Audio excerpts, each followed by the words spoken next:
Alrighty, guys, good evening. Happy fucking Montues. Hope you guys are wonderful evening so far, guys. Tonight we're going to be doing more Marvel Rivals. Good. Hope you guys are having a wonderful evening here. We have something a bit different planned here tonight. Hopefully my cam's working properly. Oh my god. There's something a bit different planned here tonight. We're going to be doing a podcast, as I usually do, covering major events in the world. It's nothing to do with war, as it turns out, because that's actually not that interesting. Maybe it is for you, but it's not for me. However, there is... Oh, man, my cam's fucked up. There is a new release from the Khafre project for...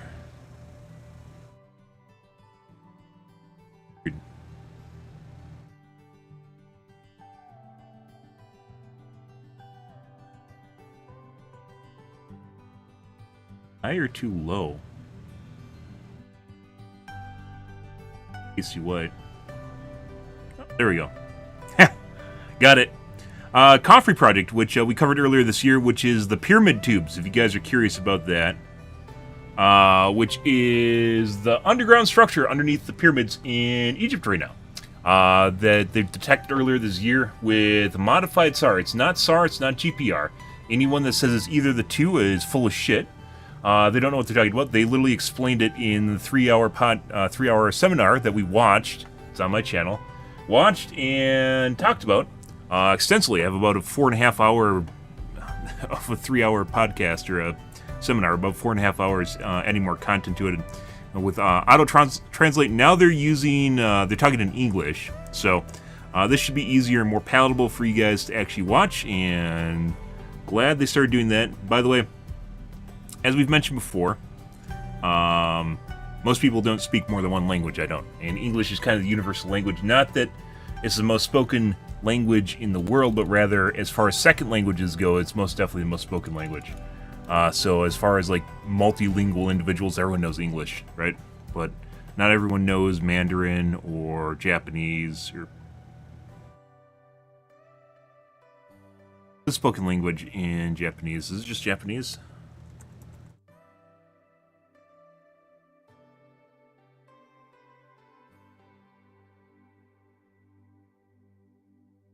Nihongo?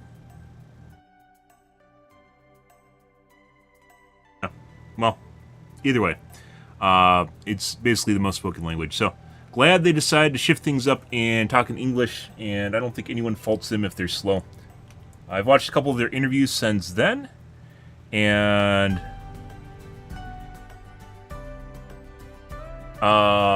couple interviews since then. We haven't really covered them at all because they've been small snippets and nothing really major. They had it's kind of a press conference yesterday. I thought the next major event was going to be at the Cosmic Summit, where they're presenting new findings, which is later this month. But they did something this weekend, which we're going to be covering today. Hour-and-a-half seminar, technical presentation. So I think they're more fully explaining, because a lot of people don't actually understand how this works. But I guess let's swap topics or swap locales here.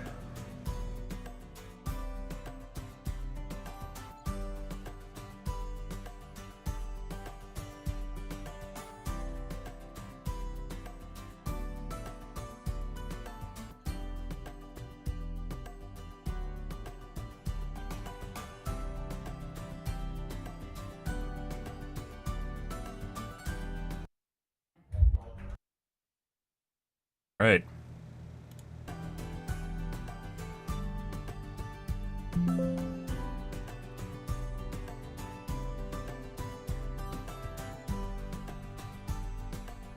This is it. Project Unity was invited, which is another... I don't know even what he is. He's a channel slash influencer, I guess you could classify him as. Who was invited. I obviously wasn't invited. Not that I had the means to go anyways, but actually had some pretty good coverage of the event itself, so kind of like a news broadcast. Unfortunately, not a lot of news stations are actually covering this. They should, because these are scientists. These are legitimate scientists. This isn't occult shit, even though it overlaps with occult. This is not occult shit.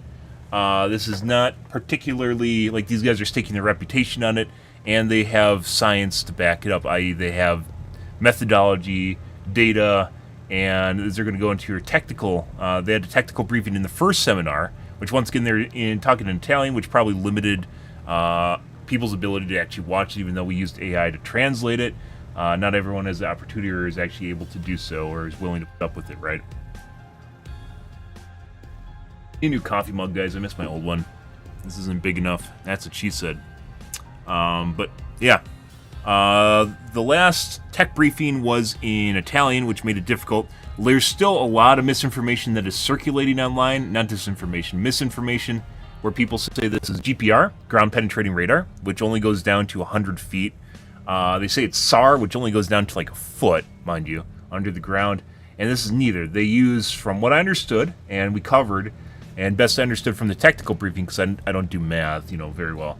So they're using basically multiple SAR scans, which SAR scans from the Kepler, I believe it is the Kepler satellite.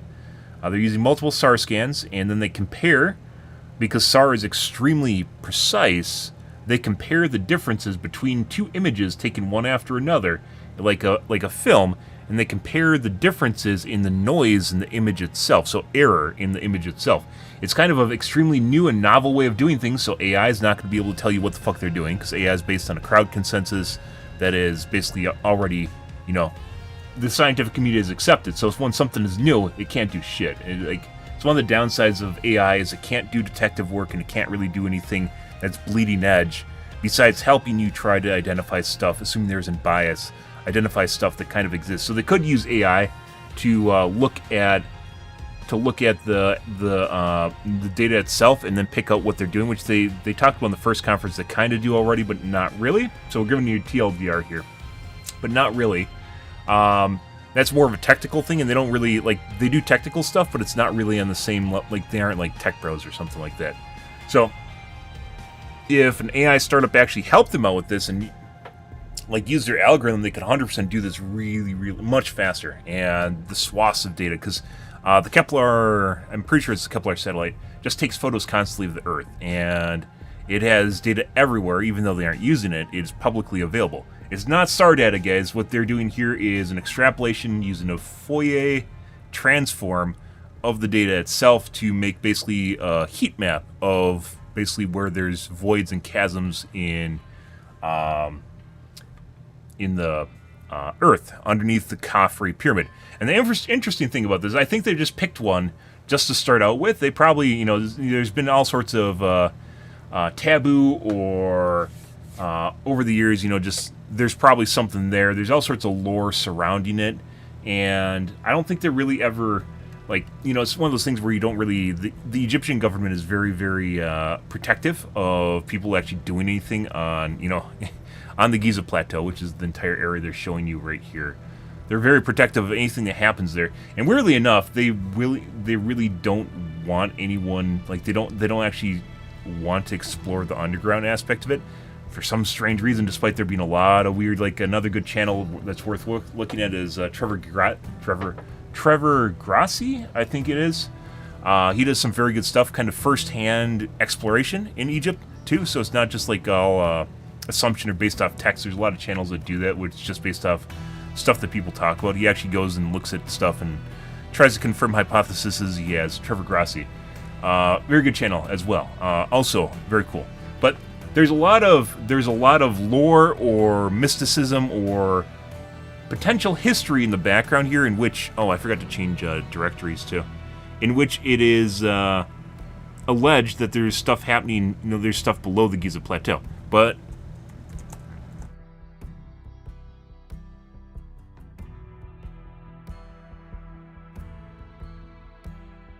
the Egyptian government does not allow any sort of there's a lot of really weird shit that goes on there, sealed up entrances. They don't want you going in, and Trevor Grassi shows off a lot of those, by the way. Yeah. So, weirdly enough, I guess they decided to pick one, and they went with the Giza Plateau, and after doing so, they actually managed to find a lot of really weird shit going there. They probably didn't even think they're going to find anything this ridiculous when they first found it. There's a lot of people that think it's bullshit, and that's purely because of the fact that it is it's new. Everything is new. Their technique they're using is new. I think they said this is a full technical presentation, so there's probably a lot of math in here too. Last time we watched this, the guy did a pretty good job of breaking down the math because he realized that people aren't math nerds, and that's just kind of the way things are, right? So, maybe I'm getting ahead of myself here, but just kind of catching you guys up with the last presentation, which was very interesting and well worth taking a look at. Now, obviously, not everyone's going to sit through 3 hours, and especially in Italian, but it was, in my personal opinion, this is probably one of the biggest discoveries in the occult / disclosure / UAP community, even though it's not related to UAPs, right? Like an unidentified aerial phenomenon. The weird shit that's going on right now has a lot to do with stuff like this, and there's a lot of it that's happening in 25. Putting aside all the weird shit that's going on where it seems like the world's going crazy right now, it literally going crazy with the riots that are happening right now in the US, just like completely blown. People are just like literally just flipping their shit right now. It does seem an awful lot like there is a zeitgeist shift that is happening right now, as far like the world is trying to figure out how to deal with stuff around it, and some of it's just like, like before a hurricane happens and animals start going crazy, or a natural disaster, animals start going crazy. It feels an awful lot like that, where people know there's change and they just don't know how to deal with stuff that's going on, so they just start freaking out. It feels an awful lot like that. But putting aside the weird shit in the world, just the normal prosaic stuff that's happening in the world, there's so many UAP sightings now as far as drones go. The weird shit the government's talking about too, where there's disclosure, but then there's also like the weirdest ones we briefly talked about was the Wall Street Journal released an article from, I think it's last Friday, which it's 2 Fridays ago, in which they said that people were misidentifying UAPs as it was a hoax. It was all a hoax, actually. Just JKs, guys, which is I fucking find hilarious. Like when you have to rely on the just JK bros, it was all just a joke, guys. It was all just a joke. Something's really fucked up. But they basically said there's a prolific UAP story, kind of as a segue here. There's a prolific UAP story in which one of the Minuteman silos was shut down. There's a couple people that were on watch, security guards, members of the army, that were on watch when it happened, and basically they wrote an entire report about it because basically they shut down 10 Minuteman silos, which is a huge deal. And recently, the Wall Street Journal and Kirkpatrick, which was a guy from Arrow, former head of Arrow, which this wasn't confirmed by Kolowski, which is the new head of Arrow, which is the Anonymous Resolution Office, another bag of worms we aren't going to get into here, but Arrow's supposed to be who discloses stuff to us, right? But Kirkpatrick, the former guy, went to the Wall Street Journal and had the Wall Street Journal wrote an article in which they said the Minuteman silos were shut down by an EMP test. So to put this into context, because the most interesting thing about this, by the way, is the fact that the disclosure people, there's a popular guy called Mick West who debunks UAP stuff. Like the disclosure people won't actually remotely try to debunk this, which is really weird. So the thing is, they said it was an EMP test, and there are artificial EMP tests that they can do. But as it turns out, they didn't develop the technology for an EMP test until 3 years after this happened. I believe this was in 1970. So the first recorded instance of a prototype EMP was in 1973. They tested it in the middle of night. Because they said this was a test, right? What they saw was a test of an EMP system. They tested in the middle of the night. They somehow managed to get a giant, basically like a city block worth of technology, semi-trailer worth of technology, to the middle front gate of a operating on alert nuclear missile silo. There's a live nuclear missile silo. They didn't notify anyone. This was at the height of the Cold War. And they tested it against a live nuclear missile. There's no way this would ever remotely fucking happen. So, like, just kind of the really weird shit going on. This is probably the linchpin of the weird shit this year, is this here. Because as we talked about before, this, in general, it doesn't matter if these are empty. The tubes here are empty, as we've talked about before. It doesn't matter if these are empty. What matters is the fact that somehow they were able, these are really long, somehow the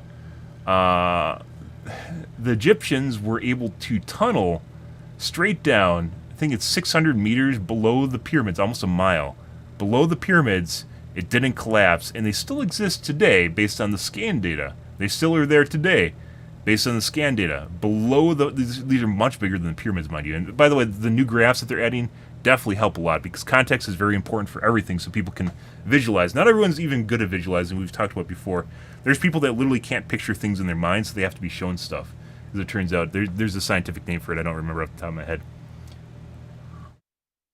But anyways, yeah, this is beyond ridiculous. Just purely from an engineering standpoint, we can barely do this today, and with our technology today. And they aren't piles. Piles aren't. They don't go down that deep. They aren't that big. And while there are technically piles that were back that far, they didn't actually, have hollow piles. These are hollow tubes, by the way. They didn't have hollow piles, and piles aren't this size. Hollow piles are about 100 years old or so, the technology, and they're made of steel.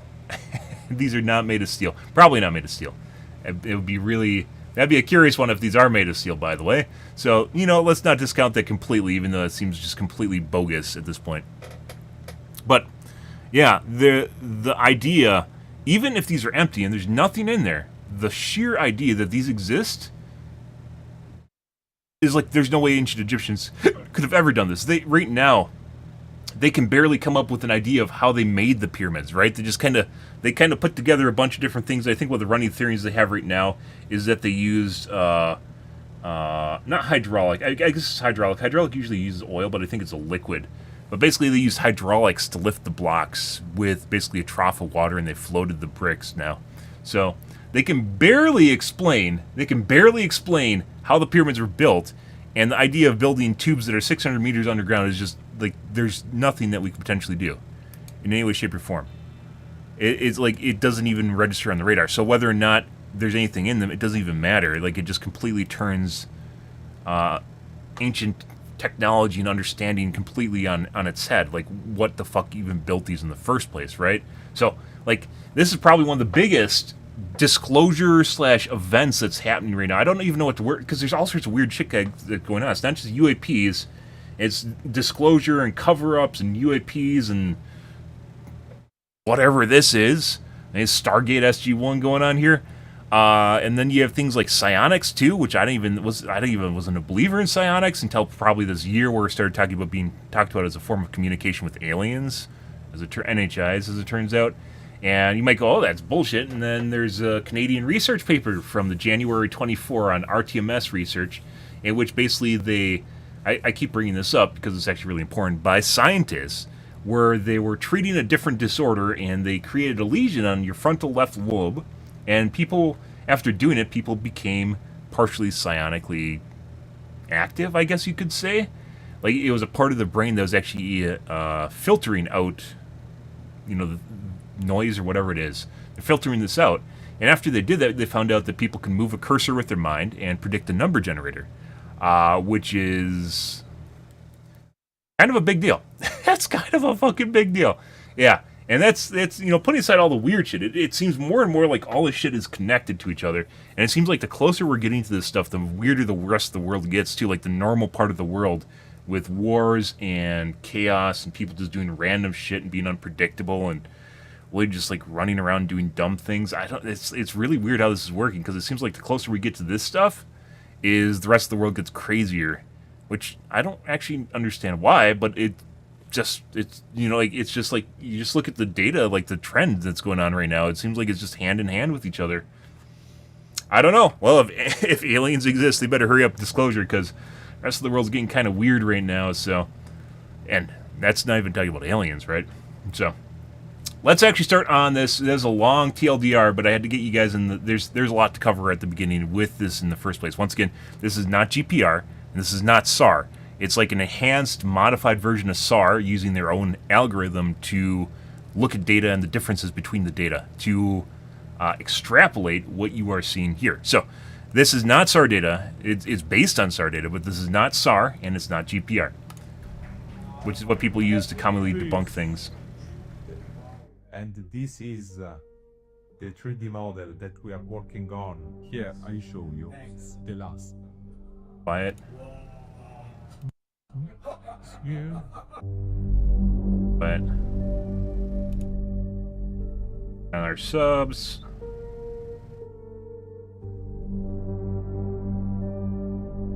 So this research is highly technical, and Can't make it any just louder, to guys. It's already have all the way up. brief That's unfortunate. information about the things that we are going to say this evening. So it is a lecture structure. So we are saying also some technical details about our technique.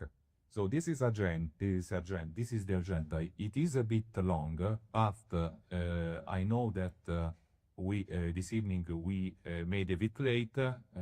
We're here for the so new data. We try to fit everything.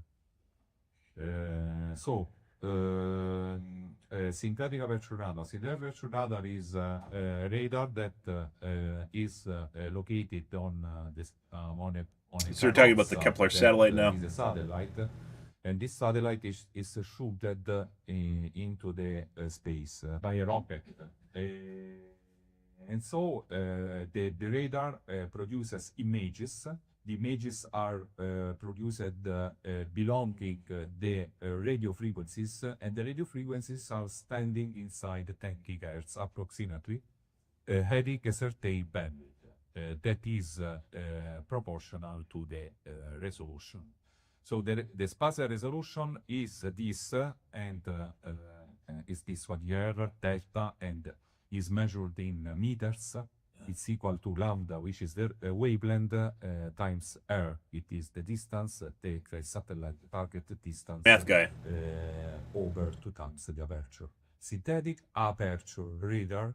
The more the aperture and the better is the spatial resolution. The spatial resolution is a physical indicator that that measures the capability to detect separately 2 targets. Okay, so it's a minimum distance for which 2 targets can be separated by the measurement system.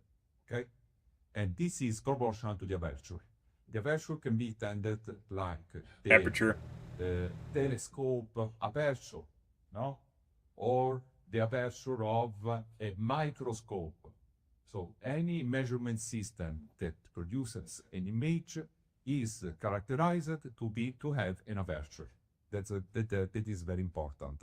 This my phone. You have your phone has a camera, no, on your phone. That camera has an aperture that makes photographs, and these photographs are encoded having a certain resolution according to the aperture. So also the radar is a camera, but is a different camera because the images are encoded, are produced according to the orbital evolution of the platform. The orbital evolution is because the satellite, when it's shooted into the space, is shooted with a certain velocity. And this velocity, we have the satellite that rotates around the Earth, pole north, pole south, north pole, south pole, and it belongs 90 minutes to make this revolution, north pole and south pole. According to the maintenance of the orbital angular momentum of that is the basic physical law, this rotation is constant. Okay, it has a constant orientation, and inside this ring, the Earth turns during the day. Okay, so every day the satellite is capable to watch at least one time on the Earth. So this is a synthetic aperture radar is very important to make Earth observation for civilian application. It is very important. So we can scan the Earth and so make images, radar images of everything of the countries, the cities, the vegetation for any kind of application. So they're talking about taking data from the Kepler satellite. He's talking about the aperture. I still don't get this from the first conference, which I think it relates to basically the difference when it's moving, basically it's taking a picture the entire time it's going around the side. So it's orbiting the planet. It's taking pictures the entire time. So they have a lot of data to go off of. We have here we have the platform that moves, and this is, let's say, a target. The target is illuminated by electromagnetic pulses, and the target will give us a response. The response produces the so-called raw data. This is raw data that are just the echoes that we have at the receiver. The receiver is capable to have the echoes, and so the echoes are stored inside the memory, and we have the raw data. How to pass from raw data to focused data is the so-called focusing process that is divided into, we have range focusing and azimuth focusing, and so with passing through motion compensation, we can recast the photo of the target. This is from here, the target, and we have the photo of the target. And so the image is, in this case, a... By the way, while some of this seems boring, this is actually really important for other scientists to know what they're talking about, so it's not bullshit. All this is really important, even if you don't understand it or you think it's boring. In my personal opinion, and I can say that this is a Capella space image, and I thank Capella to because they gave us for free this image. We can I think it's publicly available to everyone. It's not just them. We have used the 3 Doppler bandwidths in order to have a color composite image, and in this case we have a colored image. These are the pyramids here. You can see that this image is a bit different with respect to an optical image, because we have a different kind, a different mode in order to project the image. This is a focused image. It is very similar to an optical image, but this is radar. So, just to tell you, we recast about the state-of-the-art of synthetic aperture radar. Synthetic aperture radars are used for monitoring the Earth, infrastructure monitoring, so we can, for example, monitor the dams here. And also... So, by the way, I want to point out, some people said, why don't they test it on stuff that exists already, to basically test out the technology to see whether or not it's true. They did. They talked about it in the first seminar. They tested a dam, which I think it's this one. They tested a dam and basically looked at, because they knew the inside dimensions of the dam itself, they looked at what their SAR data was showing, or their enhanced SAR, and we can call it enhanced SAR. They're showing what their enhanced SAR was showing. They actually need to come up with a name for their procedures, because it's not completely SAR, versus what the dam itself looked like. They also did it with the scientific community. This is very important for basically a litmus test of testing whether or not it works in the first place, right? To get a baseline. Earthquake monitoring here. And they probably should do more of those, just so people, people are, they know that it works, right? Can be used building in the space an interferometer. The interferometer is a particular device that is very important, because with interferometry we can transform the phase information of radar into something that we can use by to make topographic reconstruction. This is the phase. Topographic reconstruction is used to perform infrastructure monitoring, because radar is very, very sensible. It means this. Sensitive. We have this object. This object is here.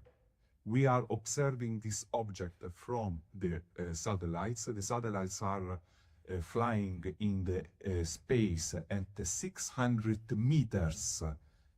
I'm sorry, 600 kilometers on distance with respect to the surface of the Earth. And if the target moves also of 1 millimeter, the radar is recording these movements. So the state of the art of synthetic aperture radar is this: we can detect the physical displacement of large infrastructures. That's very important, with millimetric precision. So, very, very, very precise. Just to show Even if it doesn't have the depth, which is what they use later on, as we talked about earlier. Which is a dam that is located in Iraq. Okay, we should have a short video, but it is not important if it doesn't work.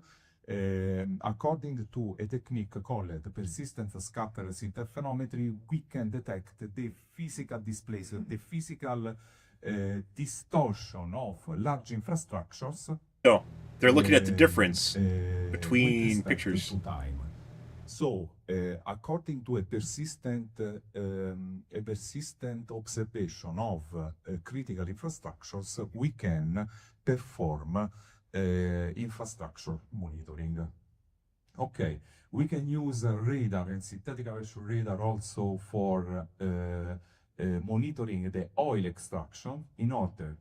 Why? Because maybe we are observing this place of the earth. Here we have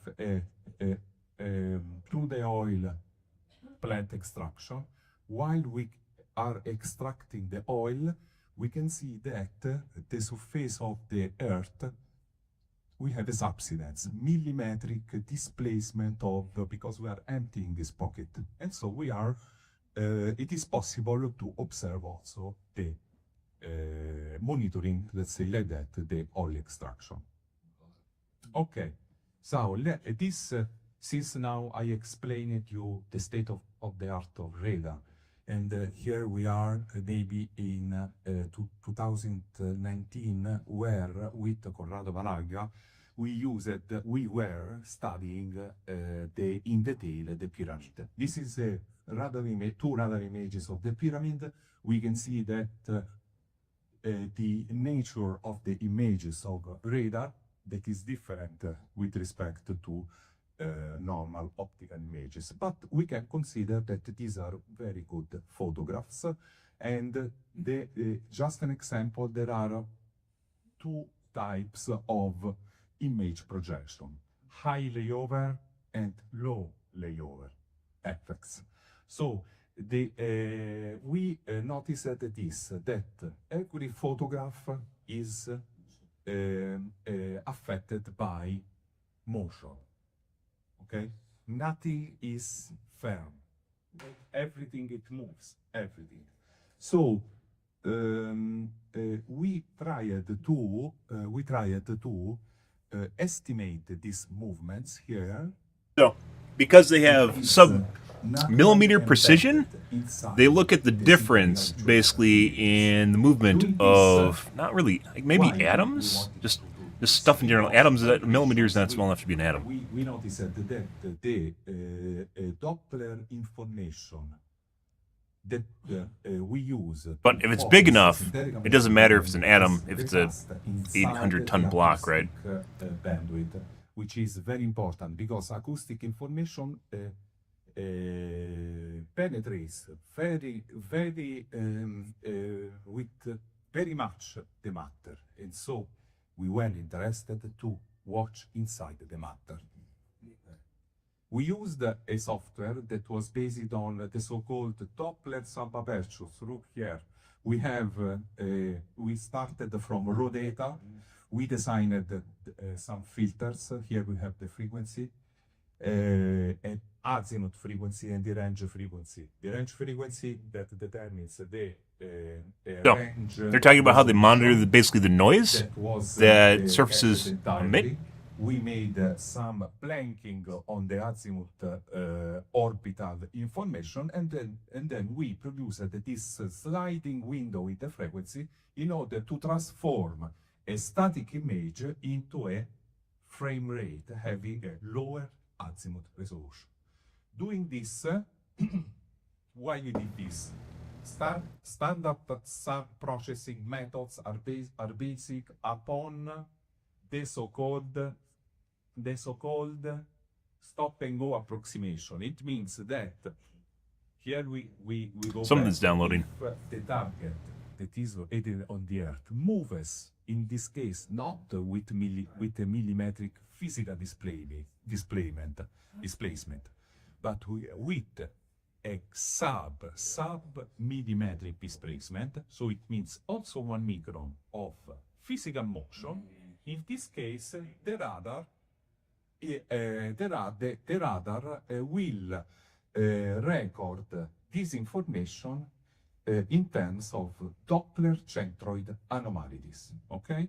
So in this case, we found a method to transform electromagnetic impulses, so the physicists call these photons, into something that are recast inside the acoustic information. Photons. Yes, sound. Okay. Goes minus different. If you have some question, you can also interrupt. So, we found also that there is a photon. I don't completely understand how they did that, but I think you'd have to actually have a math background to understand that. So, yeah. That is transmitted with electromagnetic energy and interacts with matter. This interaction will produces a backscattering energy inside through the receiver of the radar, but also the production of physical vibrations. Okay, that is very important. So we have designed a method to transform the information that has a light nature, an electromagnetic nature, into vibrations. So this is a vinyl reader here that I am very interested in vinyls. In this case, Record player, the vinyls. Electromagnetic transmissions can be associated to this device here, and the vinyl that turns. So, if you guys don't know how vinyl records work, they have little bumps, right? And the needle rides through a groove, and every time it hits a bump, it makes a sound. So there's actually small, tiny indents that the needle from a record player actually rides on when it's reading basically the record, right? So it spins around, and the record player goes over or through the grooves in the plate, and then reads the sound off of it. So I guess he's describing how they're doing that based on making an audible method, or basically turning into an acoustic model by basically the differences in the grooves in the images themselves, or so like the differences, the noise, which I mentioned before, between possibly, I think, two pictures. So two different takes, you look at the difference that happened between the two takes, or as it's flying over the continuous take of the area itself. And you look at the differences, basically, well, stuff is vibrating, right? You look at the differences between that, much like a record player, and it gives you an idea of what might actually be behind it. Okay, so this is very important. Okay, Incoming. our technique, has been. I put this slide not to say the community that we have patented this technique that transforms electromagnetic waves into. They have a patent for this. They mentioned this in the first presentation. We have submitted the patent in Volta. So that's only this. Okay. The first experiments that we have done. They get to toot their own horns, so good for them. Were devoted to By the way, perform this extends far beyond just weird shit in Egypt. It could potentially be used to find military installations, water reserves, oil reserves, a lot of different things in the ground where there's differences in structure. This is actually just a completely new technique that no one's done before. In Genoa, the Morandi Bridge.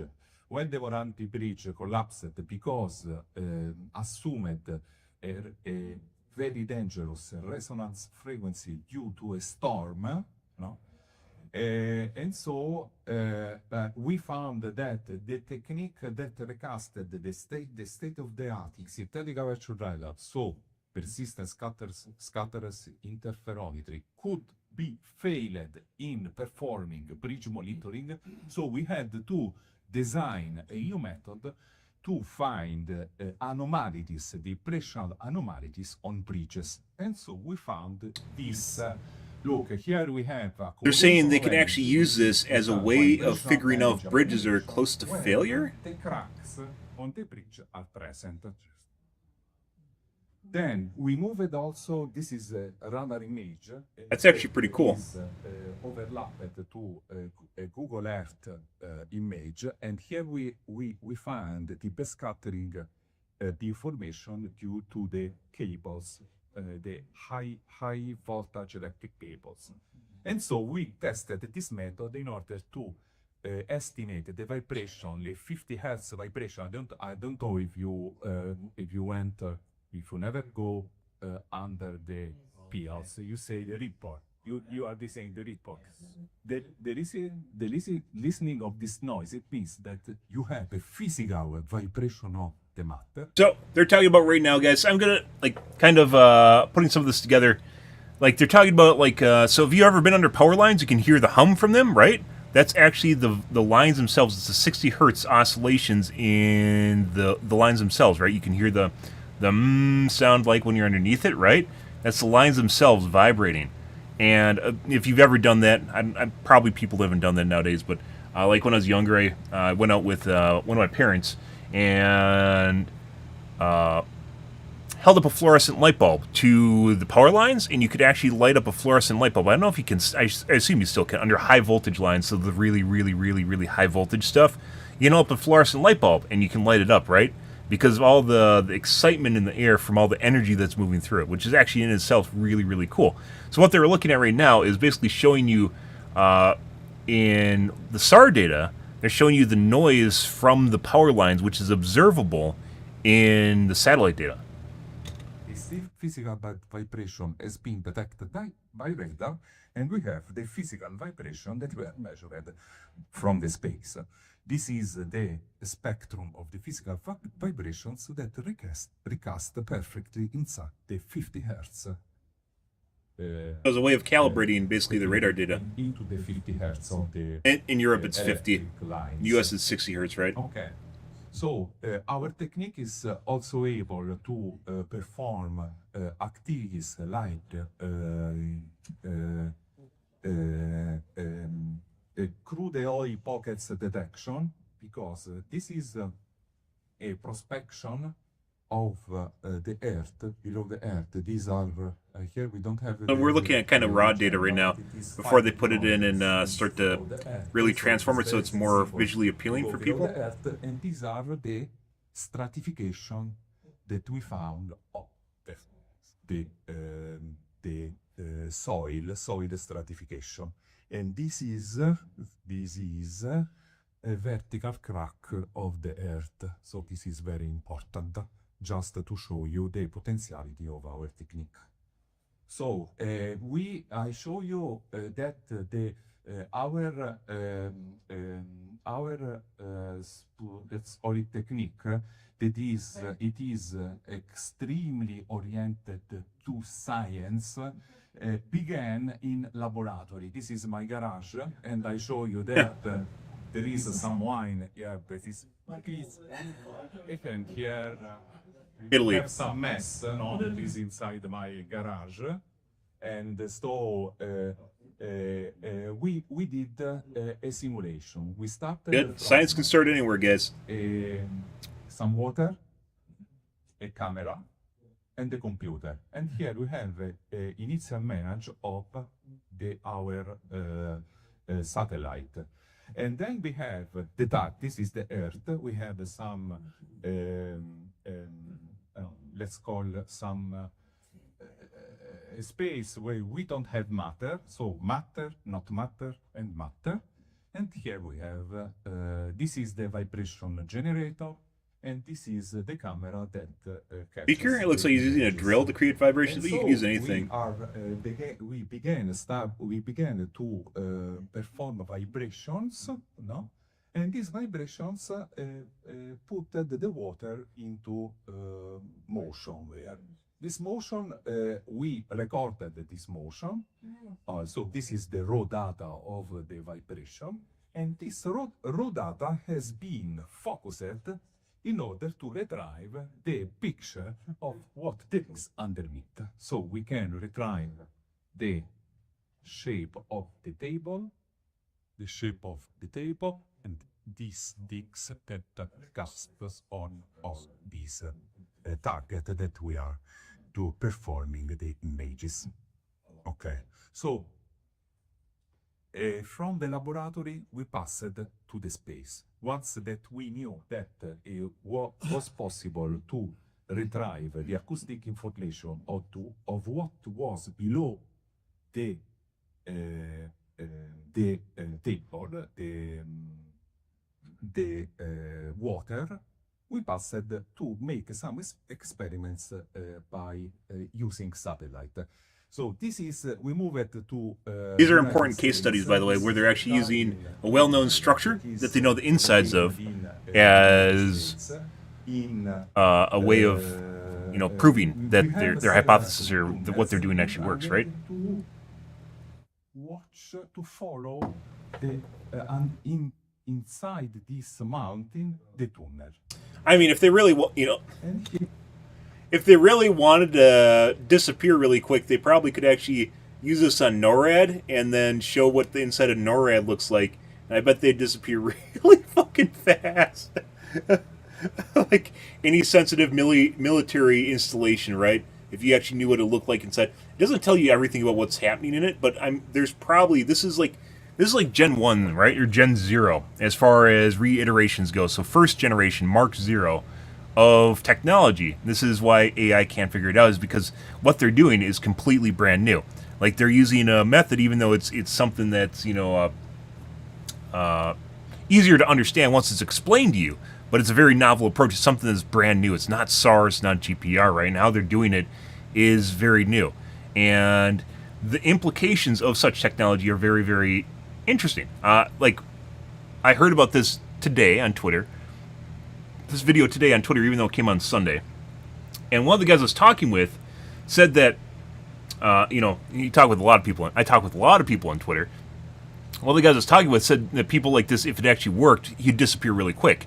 I think these guys would be, you know, be swept up in some sort of military. They would be commandeered by the military. And I think one of the reasons that this isn't actually something that's all of a sudden turned really hush-hush is because it's occult related. People think anything related to occult is crazy. It's quackery, right? And as such, they don't actually believe what's going on.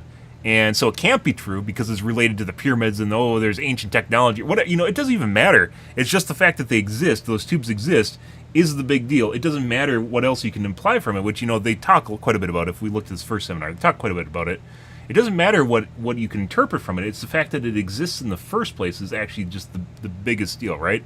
But people don't look at it that way. They look, oh my God, these guys are reading from the Book of the Dead. They, you know, like they're just going off of ancient Egypt lore, and, you know, aliens built the pyramids. You know, I don't even know at this point, and it's next to impossible to prove. But it's very much looking like there's weird shit in Egypt. So, you know, it doesn't matter what the end result is. We just know that there is something we don't understand, and, you know, part of science is figuring it out, right?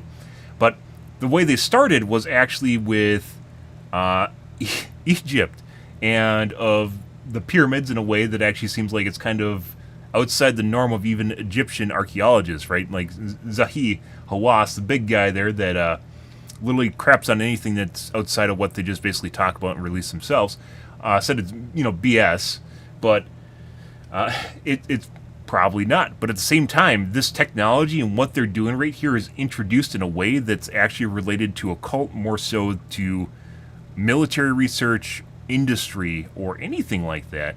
But it was introduced in a way that it didn't seem like it was. It actually seemed like it was just kind of bullshit, which is funny because it looks like it's not. And that actually, it's probably one of the best ways this came around is the fact that, like, no one took it seriously. And it's very much turning out to be something that could potentially be extremely serious, right? Here we started to perform some images of what was present below the earth and inside the... These are very important, by the way. I said this in the first one. They only had 2 examples. They need more of these because it literally shows you... And here, I'm sorry, and here. Like This it's a picture of case study. It shows the you that the tunnel technology that matches we up with are pre-existing stuff. Whether or not you think they depicting just from made it up this is another picture. topic, right? But It is I mean, they're staking their reputation clear on it, and this is the what they've been working on. So representation we can of assume the that railway tunnel that is it's inside true, right? the I mean, current the other option here is to make it a blind study. Is you give them a target where you know it's secret, you know what's actually in it, but they can't figure it out publicly, and then they show you, and then it's immediately proven, right? So we don't know what the inside of NORAD looks like, but if they can prove it, they'll disappear really quick, right? So Okay. Then we move also on another target. This actually, I don't know whether or not this, NORAD the this insides are is, known or not. It's kind of just a important mountain that is go-to. located in Abruzzo, where I'm born in Latvia, and that's my city. And inside the Gran Sasso, this is nearly 3,000 meters tall, 2,900 very deep. tall. And in the core of this mountain, there is a physics laboratory. The physics laboratory is characterized to have vibrational tools inside, ventilators, machines, so they produces vibration. This is the schematic representation of the laboratory. So they know what it looks like. And we concentrated our attention on this here. This is an interferometer of laser that is inside the laboratory. So very, very accurate. I give you the representation of the mountain. This is the tomographic.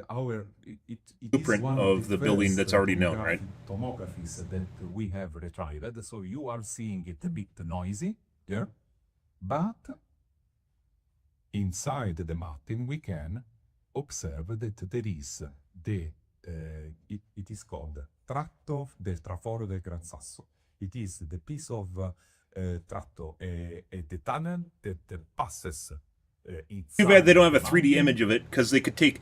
One of the problems with this is actually orienting yourself, right? Because this is from orbit, right? So orienting yourself with the picture that the angle's coming down. If you could actually take the blueprint and rotate it, so you could actually do like an overlay of the two and see where they actually match up with each other, it'd actually be very helpful, right? And here we have the depiction of the laboratory here, the laboratory, and this is the interferometer. So it is scientifically proved that our technique it works because in this presentation. Even if, by the way, even if the resolution is relatively low, it doesn't matter. The fact that they can do this without ever going anywhere near this is mind-boggling in and of itself, right? It gives you a ballpark of a lot of what's going on. That's probably the most interesting thing, right? Stress everyone to take attention that we started from laboratory and we are passing now to the space. Okay.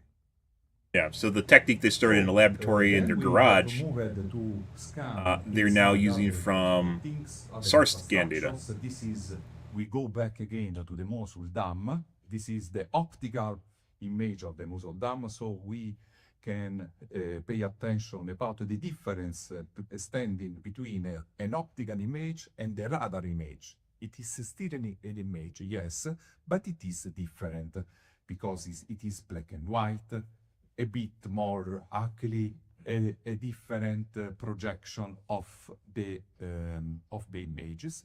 But I can assure you that this data is more rich with respect to the optical data.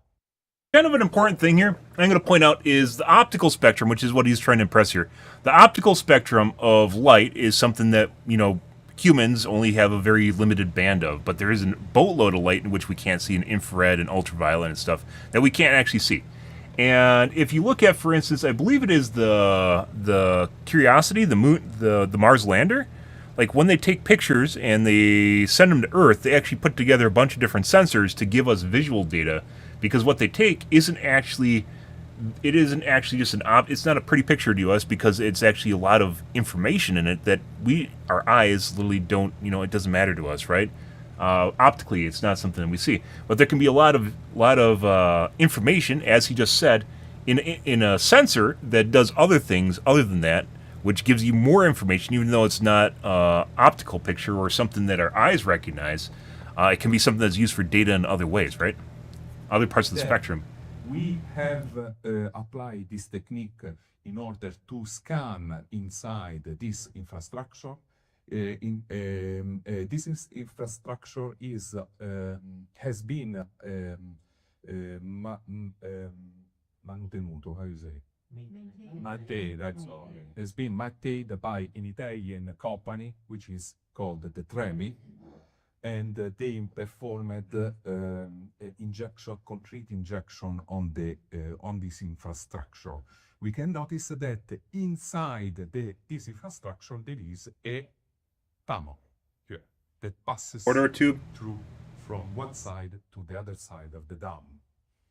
So this we are detecting the tunnel below the structure. We are So it's detecting important to point out too, it's a heat map too. So even though something looks, what you're looking for is the differences in the color mapping, because that represents a void, right? Even though it's eventually, because of the depth you're going down, eventually it peters out to nothing. Eventually peters down to nothing. Like when these first came out, there's definitely some people that don't recognize, like, pattern recognition is not really their forte, I guess you could say. But what you're looking at is the difference here. Down, when you get down far enough, it can't see anything, right? So it's just going to appear as a void anyways. But you're looking at the differences up until, like, the resolution drops off and it can't basically pick anything out anymore. So right here you're seeing the tunnel, which looks like a void, because otherwise it would have a consistent difference in basically the coloring, right? It would change from red down to greenish, depending on what material they're going through, down through it, and be more consistent. But you can tell there's a void there because it's blue, right? Like everything down below, where you get like kind of a baseline of nothing. detecting the concrete injection that made the Trevi company made in order to stabilize the dam. And then we are also detecting. So when they went through, I didn't really get. It's not, I don't think it's the tunnel. When they went through, they actually injected concrete into the side of it. Must be like a different density of concrete that they injected into it. So what you're looking at isn't necessarily the tunnel. I believe what he's saying is you're actually looking at the injections that they use to fix the dam. Detecting the inside fuses, electrical fuses, the turbines that are Generators. inside the dam, because it is also an electric power plant.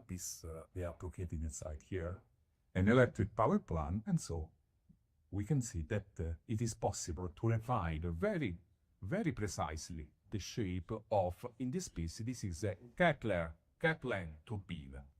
And it's all inside of a Have building. kinds of turbine.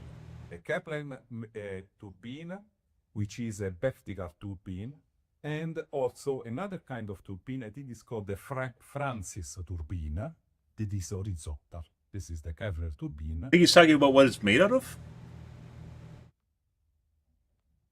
And also this other turbine here, that is this. I have to move a bit. You're talking about away turbines because now? You can see the back. This is the Francis turbine. Okay, this is the tomographic scan of inside what it is inside the Vosul Dam. And so here, this is an augmentation that we made together with Corrave. So we are moving slowly and to arriving into Giza, because we have to know where we have, from where we have started and where we are going to arrive. So we moved also to scan inside very huge mountains on the Alps, which is the Gotthard tunnel, and we have detected the pieces of the Gotthard tunnel, which is a railway tunnel. 1 second, guys. I'm gonna wash my coffee, come out and grab a soda. Be right back.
All right.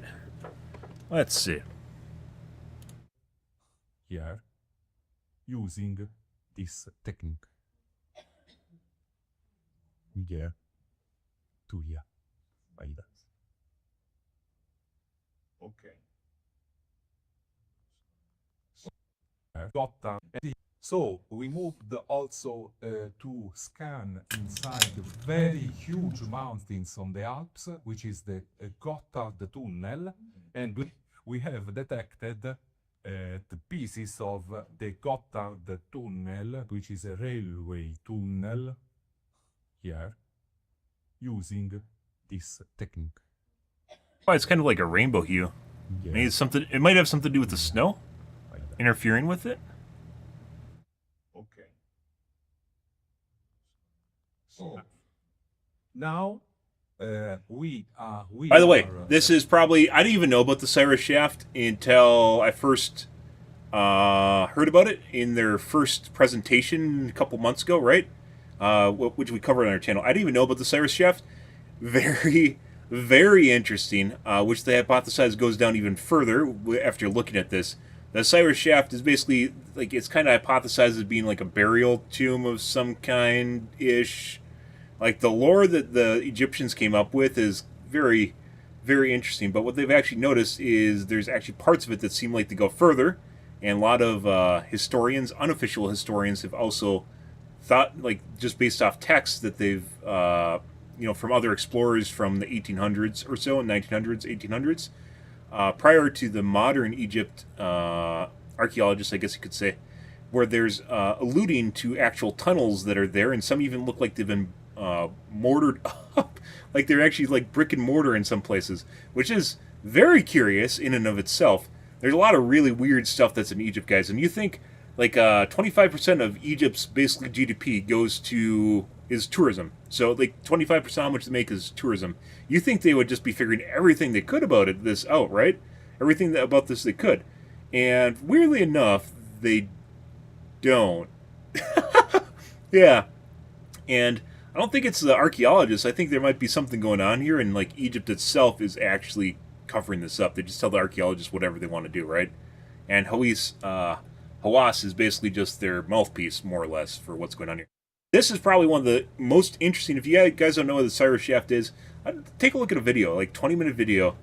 It is very, very interesting. Like, who even did this in the first place? And the biggest thing, the biggest questions they have is how they got the sarcophaguses down there in the first place, and then some were actually removed, and some like are radioactive, I believe, and then like some are made out of materials that aren't even remotely found near, like, the Giza Plateau. A lot of really weird shit. And then the milling is also something that's also people bring up a lot. So milling being like a fine surface, right? If you use an auto lathe or a modern, like a water jet, you can make some very precise measurements, right? But they're doing that kind of measurements and precision in ancient Egypt with, I think, copper tools. Like, I don't even think they had brass. They just had copper. This picture was cited by Joe Rogan because it was published by Stacey Liberatore that she writes for the Daily Mail. And because they did an article at Daily Mail, and Daily Mail paywalled it, by the way, which is unfortunate.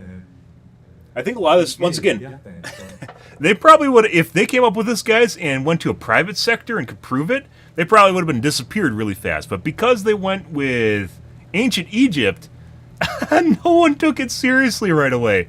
This is the weird shit, guys. They'd probably be disappeared pretty fast. Yeah. But instead, they decided to go with ancient Egypt, and now they're just kind of seen as cultists or occult, tinfoil hat guys, which is crazy because this seems extremely reputable. And once again, if you had a math guy that actually possibly knew what was going on here, also would make this seem even weirder, right?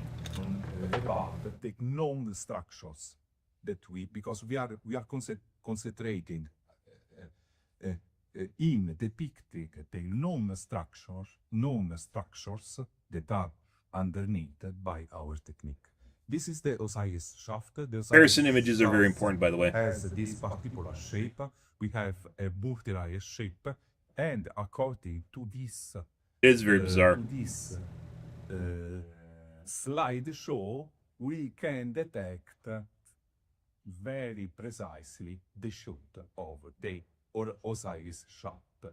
And we know we are watching according to these tomographic results, we can understand that the Osiris shaft is going down more with respect to the scheme that we know that It doesn't end at the bottom, which a lot of people have hypothesized already, but this basically is one of the first things that actually kind of gives concrete proof to it.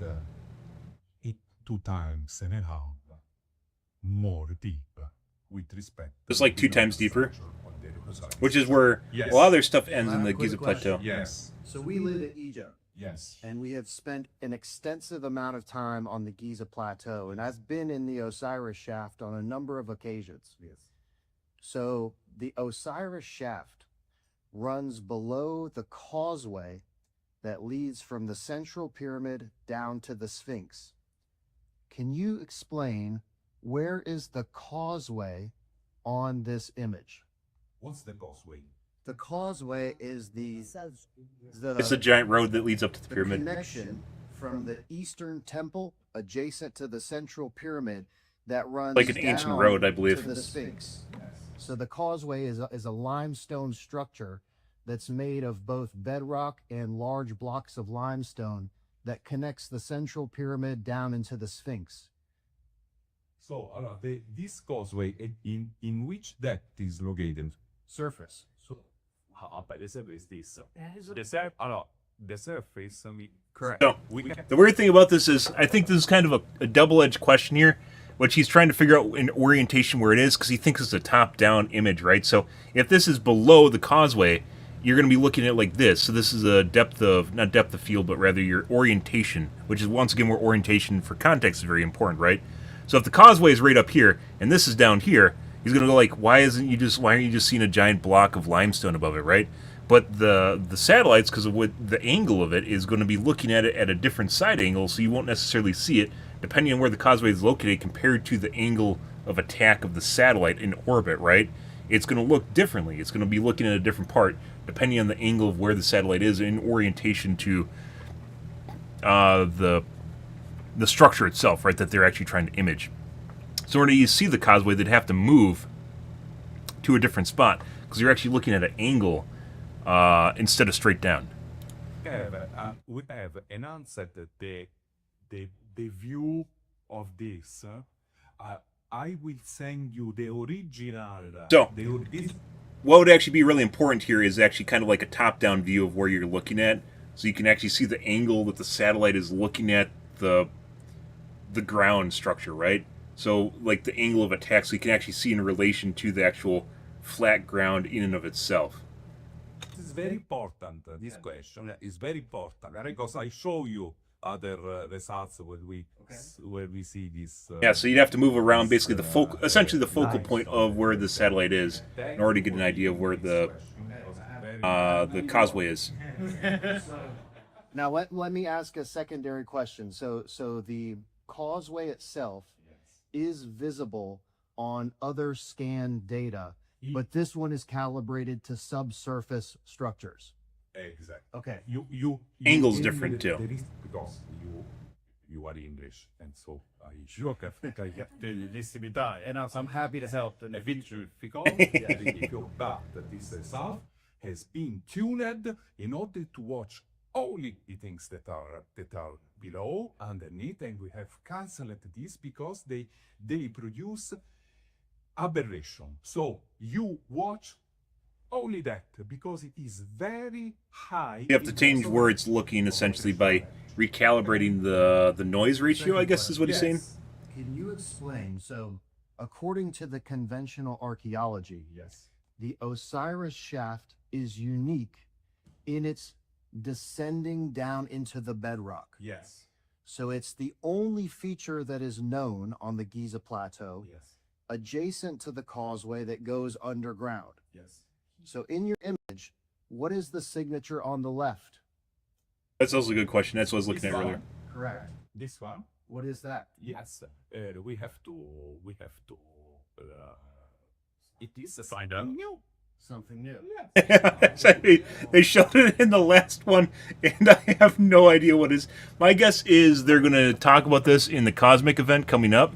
But also, I was looking at that, and I'm actually kind of curious because it looks like a parallel shaft that also goes underground, right? But they don't know because he's talking about basically what archaeologists, so I don't know, prosaic or traditional archaeology that already is known on the Giza Plateau. He's talking about what is known there, right, or what they tell the public. And Osiris Shaft is the only known thing there. But they're literally showing something that's right next to the Osiris Shaft that clearly also goes down very deep. Fair enough. Okay.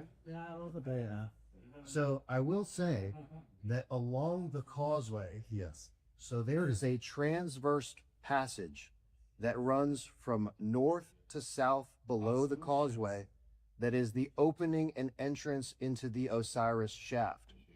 And there are several other of these transverse openings on both sides of the causeway in several different By the way, areas. if you guys have it, like the Giza Plateau, guys, is interesting in and of itself, mainly because it's been there for so long, and for some strange reason, there's still mysteries around how has something been there for so long and it hasn't been just like completely dug up. Remains a mystery in and of itself, to be perfectly honest. Like, why hasn't the Egypt government just like excavated the fuck out of that thing, right?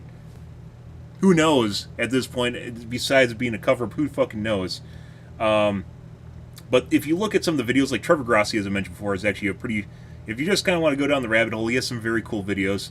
One of which shows off all the shafts. There is a lot of vertical shafts, which look like they've been filled in, either naturally or irregularly filled in. And they're just really, really deep wells that go down very far.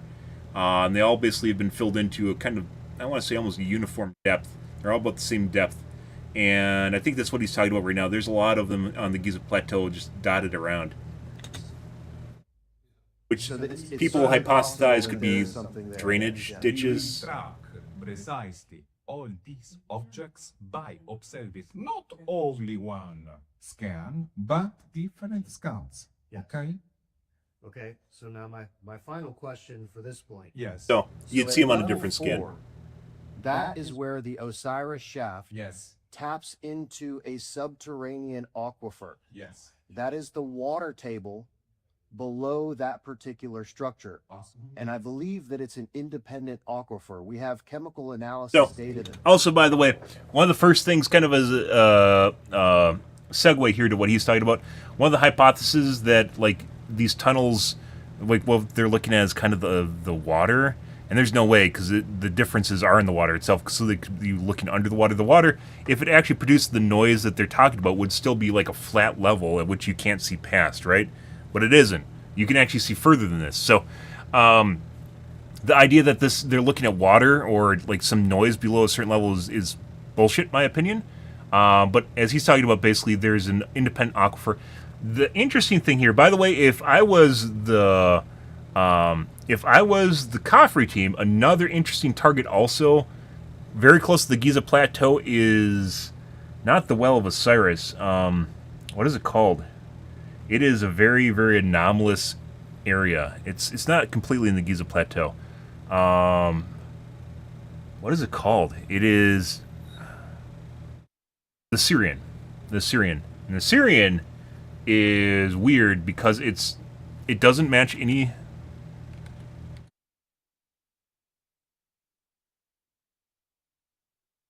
It doesn't really match any of the local architecture. But also at the same time, they've never actually found the bottom of it. This guy right here. And all they found is basically the top of the Syrian, which is generally covered by water. But what they found out is the water of the Syrian, putting aside one of the guys that researched it, allegedly drinks it for like 2 years and his eyesight was cured. Whether or not that's true or not, whatever. But what they found out is this water actually does not match any. It looks like antifreeze in this picture, but probably algae. The water in this structure doesn't actually match any of the local, like, water table in any way, shape, or form, like they had chemically analyzed, which is what he's suggesting right now, by the way. This is also a very, like, there's a lot of people that hypothesize that this goes back even further than like kind of ancient Egypt, because it like looks like it predates everything that exists there. And there's a lot of weird stories with this too, where they tried to empty it out with I think a 30 horsepower pump, and they weren't able to, or no, it was 5 horsepower pump. They weren't able to actually drain it fast enough. It kept refilling for some strange reason when they kept draining it out. And they were never actually able to drain the moat, I guess you could say here, the water out of it. So, really weird stuff in Egypt in general. A lot of really weird things. You just would be like, oh, why don't you just get like a 30 horsepower pump, right? You know, it's like drain the fuck out of that thing. But they don't, for some strange reason. They also don't. That shows that it's somewhat Assyrian water. It's brackish water. Has a very small content of sodium chloride. So it's an independent aquifer that's located directly below the Osiris shaft. How does the water table, and this has been one of the main criticisms levied against the technology, is the inability to scan below the water table. So how, can you just clarify a little bit what we're detecting there below the third chamber and how the water table might affect those interpretations? Thank you for this question, which I don't give you in this slide the exact answer, because as I told you before, we have enhanced some colors in order to make you see the exact shape of the Osiris shaft. But I give you in your the response of the answer of your question in the other tomographies that I will show you, and I show you the difference between what there is. This is very important, by the way, because it is a main criticism, which we talked about before even it suggested that. The things that are below the water. And I will tell you the physical, and I will show you, I will demonstrate you the physical phenomena that happens. Okay, very good. I have a question. Thank you, bye. How did it create that hole under it? I please ask you to repeat it. The question. Sotto, come si è creato quel buco? This, Mhm. this, okay. This is a anomaly in terms of vibrational energy. Okay. So, what he's saying here is the noise it's producing is abnormal, and it's not, they don't really know what it is, which is why it stands out, right? Because below the earth, there is something so hard that resonates a lot and give us on the top high energy. This is because of this is a manipulation of colors. You will see it black, but in reality it's red. High energy. Okay. So one more quick question. So related to that topic. Yeah. So on the Giza Plateau, there are a variety of different mineral deposits in the bedrock of the Giza Plateau with different densities. Are the readings of the radar technology capable of picking up different densities of material? For example, like you're capable of picking up different densities of material, for example, like The monitor? you were saying, the big signature at the bottom of this image is picking something that possibly has a greater density than the surrounding limestone. Absolutely yes. Okay, I think this is also very important in understanding what's happening on the Giza Plateau, because there's significant mineral deposits specifically related to iron ore minerals that are below all of these structures. Okay, so another question. Well, no, I want to be able to understand this. So, for example, when we're Criticism looking is at actually this important, raw assuming that data he's not here, being hostile, which I don't think are he's we going. looking north to south or east Orientation, to very west? important. Like I said, if they had like either drone footage or if they had Google Maps or something where they could change where you're looking at from the Giza Plateau, they could line the two up so you could actually see the direction the satellite is looking at the Giza Plateau, which would, you know, with an optical vision, and they could overlay the two over the top and then switch between them, which would give people a much better understanding of what's actually going on here, right? Because we have compiling a scientific article that will be accessible in pre-brief very soon, And here, purposely, I did not put north, south, east, west, because we are recasting precisely the coordinates, so we are scanning the old tomographies, and so we have to still put the coordinates, and here we put the height and the coordinates. It is my fault that I did not put the coordinates. Okay, so again, I'm trying to But observe. I remember this, let's say, the Khafre pyramid. There is the Sphinx. Yes. The Osiris shaft, I think, is here. I'm not Correct. very expert, Correct. but I think it's here. Yes. So the tomographic line is like that. Okay, east and west. So this image is looking north from south. Yes. Yes. Also With the causeway running yeah. west to east along the top. Yes. Okay. Very good. I'm sorry if I have. Oh no, it's okay. It's a break. We mentioned that in the first one. There weren't cardinal directions on it, And I'm which sure covered you the have first an answer. seminar. Thank you very much. Yes, this is very good. Okay. Please need to. Can I raise you?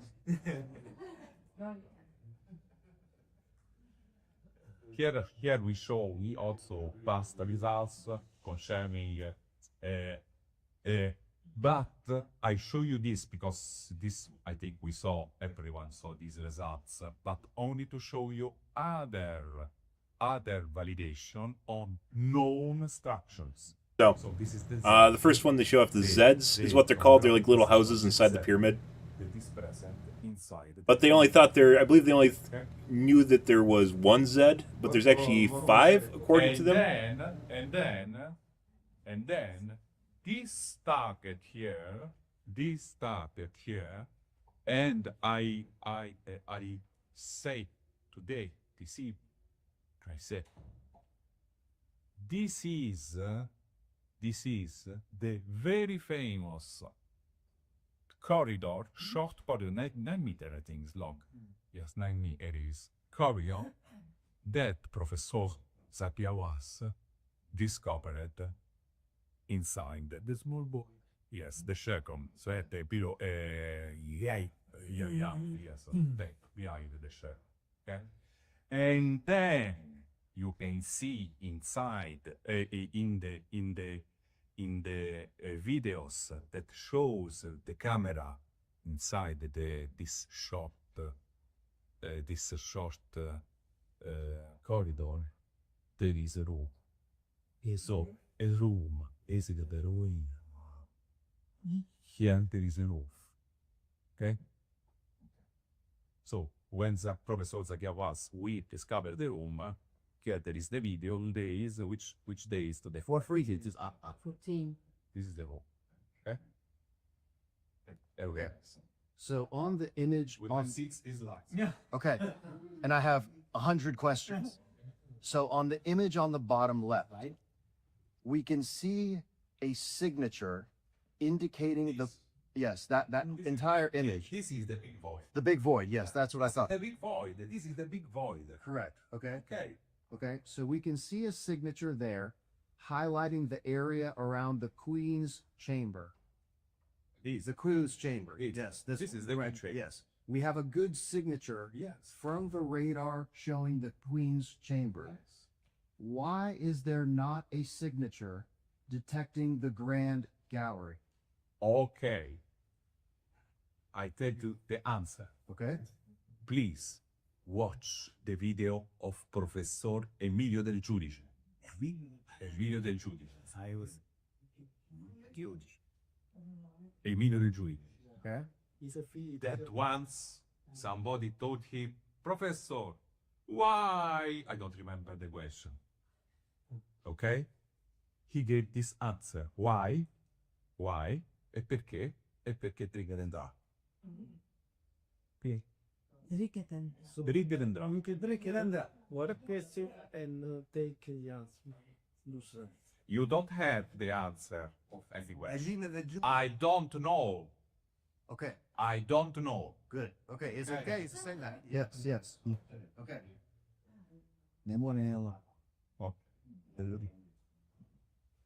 It is a curious question because the Grand Gallery basically is a giant open chamber inside the pyramid itself, right? So why doesn't the Grand Gallery show up, but other parts do show up, right, in overlays? It's actually a really good question, and I mean, he might legitimately doesn't know, and that doesn't necessarily completely disprove what they're doing here, by the way. And there could be things that actually mess with the scan data itself, which should actually be curious in and of itself. But why the Grand Gallery wouldn't show up? And by the way, this is this chamber here that they're looking at, this big open void. It's actually been proven with ground penetrating radar. So this isn't Zahi Wallace. They just announced that they're actually going to not excavate it, but they're going to search into it. They had a funded expedition that they're going to start probably, it's in the next one year or so. A funded expedition to actually search into this void, right? Which, once again, I have no idea why they haven't done this already, and why they need basically independent funding to do this.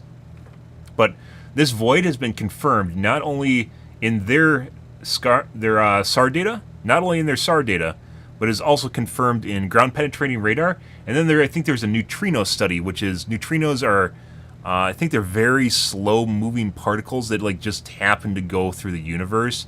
And like occasionally they pass through like almost everything, so you can actually get an idea of like where things are hitting based on the neutrinos that are basically hitting. Like they use a collector plate that just monitors an area for like a year.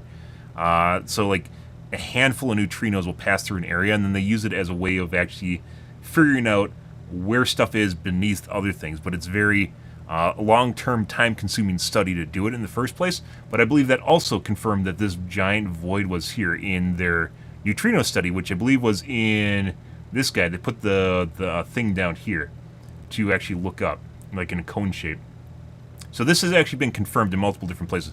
Why the Grand Gallery isn't here, I don't know. And apparently he doesn't know either. By the way,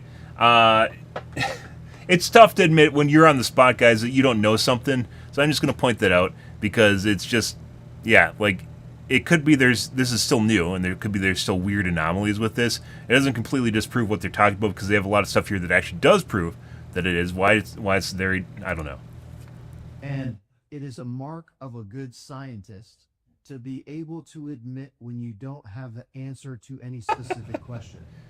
I've heard it proposed that it's due to the angle and the orientation of the Grand Gallery. Due to the angle, to the particular topographic line. I have a lot of tomographies where you see very well the Grand Gallery. Here, you don't see it.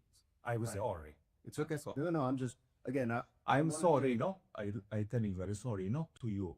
But because it's like that, science is like that. You don't always observe things that you expect to observe. Yeah. right, Okay. right. Yeah. I tried to. And part of figuring it out, it's like science is part of figuring that out. It's important to stress in this.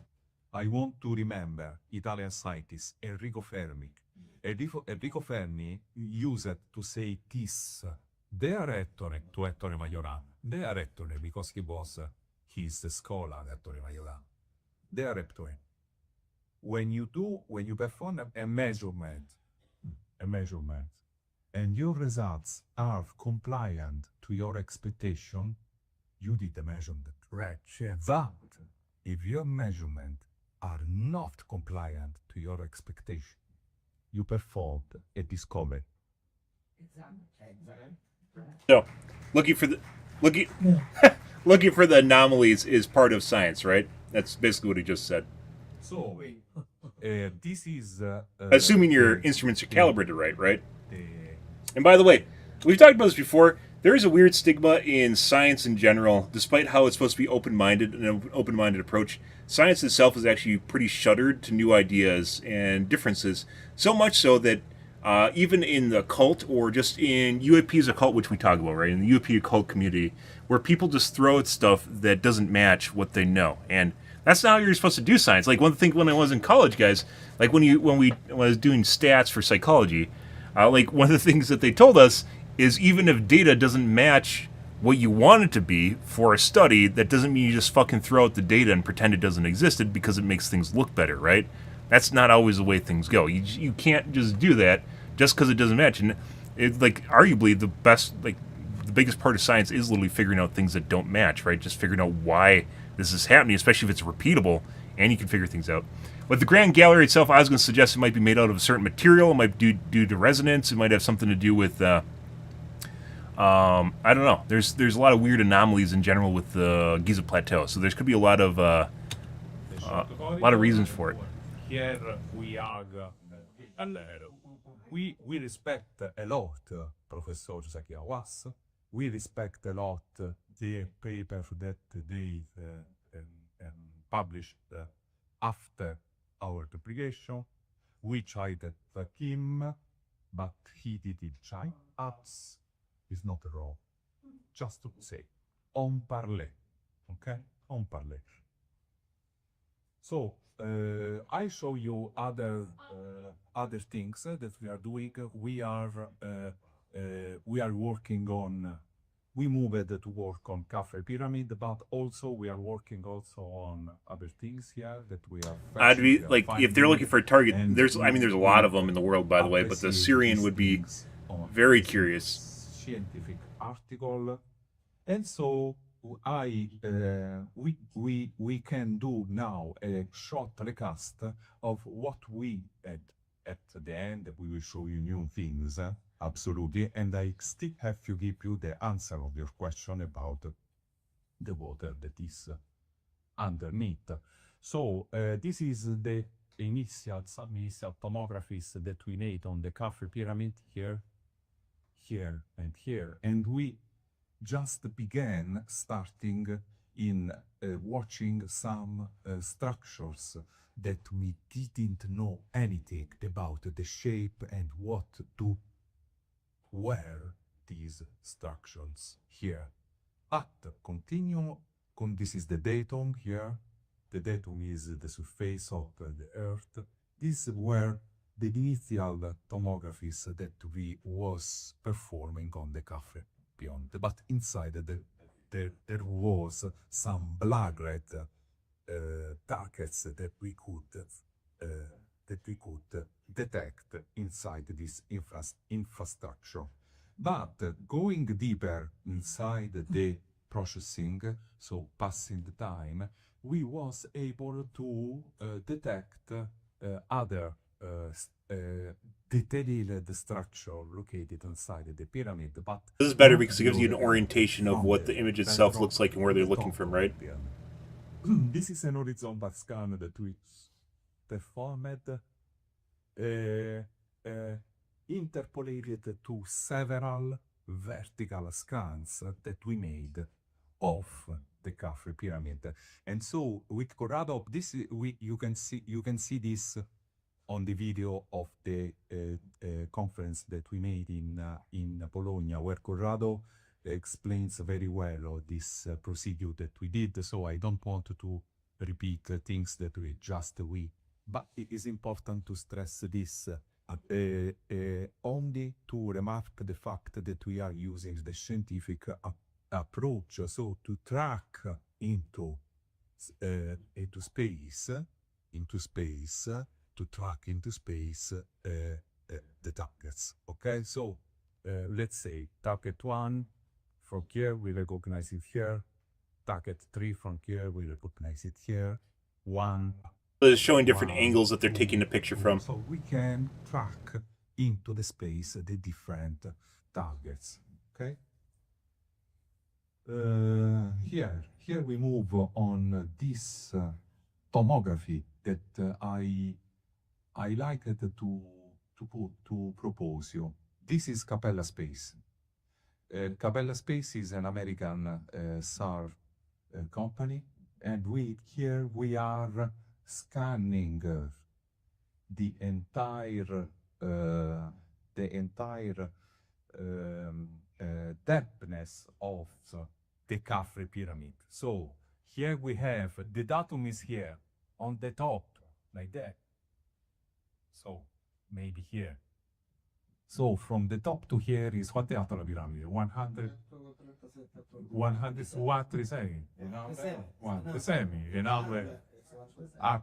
Actually fact not in the original. So 137. And how many 137 in order of depthness you have from the top to the datum, and so scanning below. Here we are detecting the pillars here from the top to the ground here, like that and like that. And you can notice from who is far away from this screen that there is a spiral nature here that attracted our attention about the pillars. That's very important, like that. Look, here it is absolutely visible in here, like that. Okay. Okay. Com'è? No. They're looking at even further down than normal. Here also, you can see this nature like that. I think that's a blown up image of one of the tubes. This, okay? They are branded, yes, I know. We can't have perfect images, very detailed images. We are watching things from space, from 600 kilometers of quota, of height. Okay. Here are some details about the 5 Zs that Zeds are inside yes. the pyramids. So you mentioned before that when this technology is implemented for detecting geological reservoirs of petroleum, Yes. the radar can detect the subsurface strata and fluctuations of the densities of the bedrock. Yes. If you go back one slide, Yes. is it possible that this is also a signature of No. bedrock density or geological strata? No, Okay. because the previous image that I show you was made with the part of the software tailored to have that. Okay. Okay? Okay. Okay. This is tailored to have the retrieval of the let's call it alternation of high density, low density, high density is different. Is a So this is kind of the same question as the water table question, by the way. I'm actually starting to think if this guy's a plan or not. I'm not exactly sure. I mean, legitimate questions, right? But this is another take on could it actually just be oil or liquid, right? That's messing with things. But he already mentioned earlier that basically he already calibrated out liquids. So, yeah. part of the software that is different. Okay, it's tailored to have this. I don't know if I explain. Okay, so What? the software that generates this image Yes. is calibrated to eliminate the fluctuations that would occur in the bedrock and to detect things that are abnormal within the bedrock. Absolutely yes. Okay? Hmm? Okay. Oh, So thank you very they much. calibrated out water and Yes, that's a good liquids. point. And Which, once again, yeah. I think this is important. And I don't know if he's just, like I said, maybe he's a plan or something. I don't know if he's trying to hammer that home. But once again, would be helpful if they actually just added like a comparison where they actually can see what water looks like under the ground, so you have an idea of what they're, what they weed out of the photos themselves, right? Yes, because I can calibrate a software to find the structure, the math structure, and I can calibrate the software to use it to pose, for using it to detect pockets of through the oil to make other things. But this calibrated software in order to find that kind of nature of the targets that are located underneath. Okay, here we go back again from the datum to the top. So we are inside the Khafre pyramid, and only to show you some details of the structures that we found inside, that are like layers, no? So they can be we can think to be similar of the Z that is located inside the group of pyramid. But here a bit less, maybe, but something like that. But it is very important that these structures are connected directly to the shards, like that. They are connected. They are encapsulated. Okay? here we are counting also 5 layers that are composing these structures here, and the dots of that can be that has the Once again, Zeds are like little buildings that are inside the I have pyramid. another question, and And I swear they only thought that all they're about like mushrooms, one of them, but I and have been instead they found pretty 5. diligent in studying both your initial paper from 2022 and also the new findings. And one of the criticisms of the new findings, so in the image on the left, for example, yes, we should also expect to see the Belzoni chamber, yes, the lower chamber, yes, and the series of connecting shafts that link those chambers are excavated directly from the bedrock limestone of the Giza Plateau, with the exception of the ceiling beams of the Belzoni chamber, which are limestone masonry blocks. yes. Can you clarify what is the explanation for the software not detecting the known chambers at The this focal stage? point's different. And I saw Armando, you had made a post on Facebook regarding the potential of a quote limestone slab that may be different from the bedrock limestone of the Giza Plateau itself, that was somehow interfering with the signal and the detection of the known chambers. So again, there should be 2 chambers visible somewhere in the image. Can you elaborate a little bit more about the detection of the known chambers and why you think that might be the case that we are able to see those in these images? I will thank you for this question. Yes. Ma professa Mosic. I promise. Because I will make you a draw. I mean, we'll make a promise. Everyone we will ask ourselves how much time physicists inside the Gran Sasso laboratory, for how much time are observing, are trying to observe the Majorana neutrino.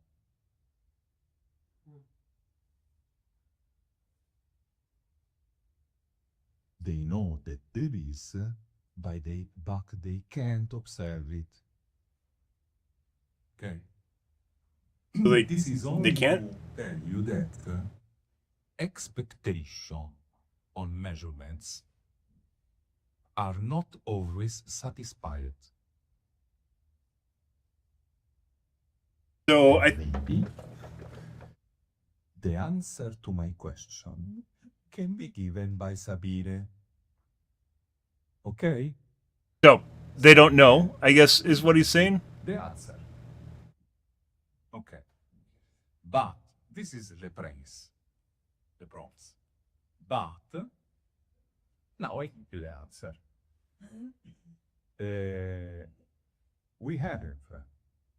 We found 2 tomograms where I don't have it here, and I'm sorry, but I will send it to you via email, where Corrado found the Bezzoni chamber. The Bezzoni chamber is a bit small, and in Italy we say non se può cavare sangue da una rapa. It means that it is not possible to extract blood from la pava e barbatietola. Okay? Okay. It means that when you intend to expect a result from a measurement, sometimes you will never find that measurement. That's why So they can't I am image it? citing the physicists. So, because they are fetching the neutrino Majorana. I'm still waiting it. And so Sabine will give you the answer. Okay. They don't know? Yes, we have. I don't have it here, and I'm sorry if I don't. I am not. But I don't have it. I'm sorry.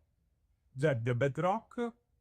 So why it is sometimes you have, sometimes not, depending of the configuration of the software or It depends on the orientation of the tomographic line. okay. it depends. Where the satellite's looking down, guys. So A lot of Good evening, Slane.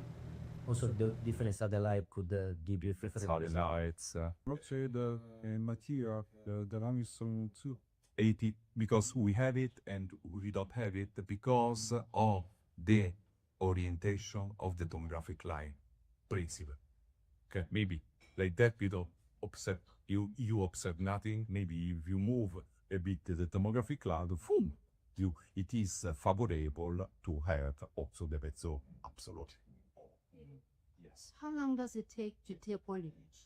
We were telepathy because the problem is okay, why don't you use a tomographic line where you can see the Belzoni chamber? Yes, I know, but to have this result we have to spend 3 weeks, no? And in So, 3 weeks This is a question of time once again, which is they can't image everything because they don't always have time to do everything. And this is where AI would come in because a lot of what they're doing, as I mentioned before, is manual.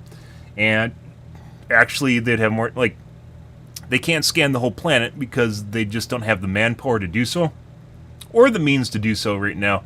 So, arguably, I mean, context shots always really, really matter. And I would say it's actually really important, even if it's something that is mundane, because people need to see that it's there. Instead, they focus on the stuff that's weird and different and interesting, right, to make basically tomographical scans.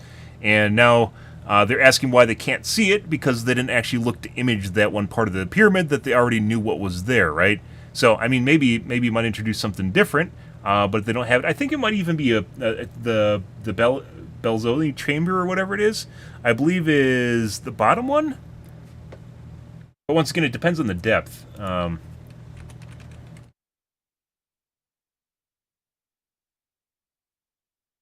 Find a nice so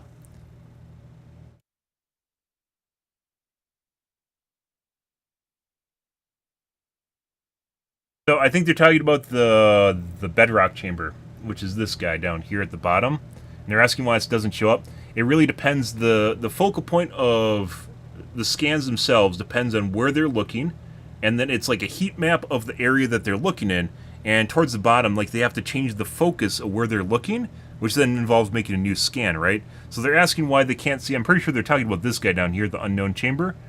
Down here at the bottom, they're asking why it's not showing up on the scan, but because it's not calibrated to look there, it's not going to see it. It's too far down. They'd have to change the height distance down to look further at it, and I'm pretty sure it's actually apparent in some of their other scans, which is the one with shows the tubes. It actually shows it in certain parts, when certain angles. It actually shows the hidden chamber. But they're asking why it's not apparent in this one, and once again, this comes down to, I think a lot of people don't really understand it. Like, literally, it's like looking in through glass at an area, right? And you can't see anything outside the focal point. So they have to reorient the focal point and change where it is, which involves making a new scan. I forgot also how to, because we have to do pixel by pixel scan. And he's talking about I time needed to have being an the issue. zone, 3 weeks, and how much time I have to wait. Okay, but I have it, and I will show it to you. Okay. Okay. Other results, only to show you the pillars that are go. Why we are not watching 8 pillars? Because we have to scan tomographic lines or tomographic lines, no, in order to see inside, in all dimension, inside the matter. But to reach into these results, we have to spend efforts in terms of processing time. As we said earlier with Corrado, we are doing this without money. Okay, we have only 2 computers here and they're off. So I'm sorry. Okay. I go a bit faster. How much time do you pay for on your AWS instance? Yeah. The big thing, the pillars. I want to. Once again, this seems like something where they have a really good idea down, but they don't really have the technology behind it because they're kind of doing it manually. But once this starts getting streamlined, like, we're in V0, right? Version 0. And, like, AI really could help with this, but, you know, they're 2 guys. And working with what they have. 90 degrees angular shaped structures, yeah, below the depth. Okay. But now I show you other things. This is Khafre. Khafre, yes. The pillars you mentioned, they are in water or there is water in them? I collect your question and I answer when together to you and to you because I show you the results where the water is taken into account probably because here you are doing measurements with a certain probability because measurement it beats statistics. Where is the engineer? Yeah, the PhD. Okay.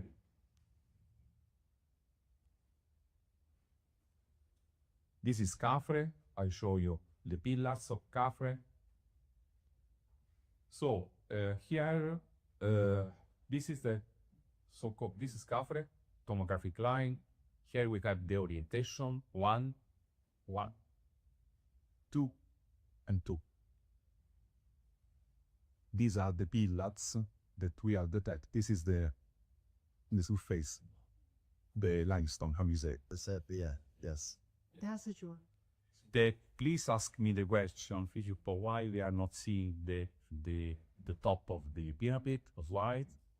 I also care this second question because we are using a particular SAR image where we have a very exaggerated layover of effect of the pyramid. So where we have an exaggerated layover of the pyramid, we are not watching the top of the pyramid, but it is tailored to scan very extremely underneath, okay? So they change their focus and where it's looking, and then it allows you to basically, depending on the orientation, allows you to see further down. Concentrating our with Corrado in these days to this part of the pillars and this 1 and 2. Here we have the pillars, and we have the spiral nature, and we have a core on the center of the pillars here, very important. This is where they extrapolated basically their CGI image from it, right? The core of the shaft, and here we have the nature, spiral nature. You had a bunch of different images taken from a different. If you could do this with AI, guys, I guarantee you, like, this would make things infinitely better. I mean, maybe there's a lot like this is where kind of putting aside what they're looking at here, which is where everyone's questioning right now. This is where the rubber meets the road, right? To as far as like the legitimacy of their claims come. So all this stuff is really important. But like they talked a bit further about this, like where they talked about the Book of the Dead, where this is they reference a gateway to hell. And it might actually just be an elevator. I was talking about this in the first one. Is like the literal interpretations after people translate stuff isn't necessarily a literal interpretation. It's rather just like kind of their play on it. So stairway to hell, a gate to the underworld, but in fact it might just be an elevator because it goes down into the ground. The gate, yeah, it just happens to go down into the ground. And if you were a priest back in the day, you might be misinterpreting an elevator as a gateway to hell, as it turns out, right? So, yeah, that's where that kind of comes into play, too. Okay.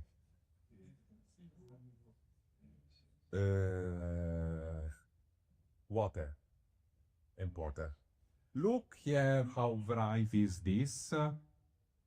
Here. And then the brightness with this collapsing abruptly. Okay? Probably here, from here, begins Water table? Probably. Here. And how are you sure about it? We have to dig and go and measure directly. This is the only section that we can do. And they allow you to do it. Let's see. The weirdest thing about this, by the way, guys, is the fact that Egypt could disprove all this by literally doing a core drilling. So core drilling being like maybe like a 1-inch drill hole and never touch the pyramids, right? Because the pyramids don't extend under the ground. They could do a core drilling from the side of the pyramid straight underneath it to intersect. These tubes are big, by the way.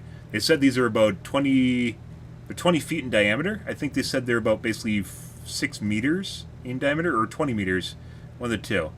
They're really, really big tubes. So the potential, if they actually did a core drilling from the side, they could easily hit these things, and you know, if it's there, it's there, and then you just drill into the side of it, and if it's not, and then insert a camera into it, right? And if it's not, you know, it didn't change anything anyways. You're not drilling into the pyramid, so why would it matter, right? But they don't. And core drillings or drilling in general is pretty fucking cheap. They just aren't doing it. Armando is going to live in Egypt. They are going to Egypt. They are moving to Egypt. He will help us to do this. If they don't really get He will go deep inside. Mando, you can send me down. No worry. I don't feel. I can go. Look, water, water, water, water. Look here. Please take photos about this. Here we have everything. Come si chiama questo Armando? The limestone, layover the layover. No, I'm saying this for the debunkers, not for you, Limestone pillars. This is a panoramic view of what we are watching: water and the collapse of energy, because the water absorbs the energy. Okay. Yes. And here we have the rooms that we have announced to the press conference. 1 and 2. 1 and 2. This is very important. Look here. We have performed a augmentation of the software, because now we are processing also the polarimetric information. The polarimetric information takes into account also the orientation, the physical orientation of vibration. In this term, electromagnetic waves are polarized. Polarization indicates the orientation of the electric component field of the electromagnetic waves. So we can have electromagnetic waves, vertical, horizontal, and also circular as we want. Okay? Star image are also polarimetric in the electromagnetic sense. Here we have made our tomographies polarimetric in the vibrational sense. So it means that the vibration, you can have horizontal polarized vibration, vertical polarized vibration, or other kind of polarization. And according to this, we have installed, we are showing the vibrations on 3 channels, 3 polarization: horizontal, vertical, and oblique. Okay? And here we have the targets. Sorry, so the figure is like a thermal freeze. See. Yes, yes. This is a color composite code, the so-called Pauli representation of the information. I told you this evening is highly academic, this lecture. So thank you for the questions that you made. I appreciate a lot also of your questions. But here is important. But you have an abrupt degradation of the energy where we are observing the pillars here. I think that this is the confine, as it is. The body of the water. I'm sorry, because I'm also a bit tired. It's better because all the AC, I guess. It's a big topic. ħafna tired, come si dice? So.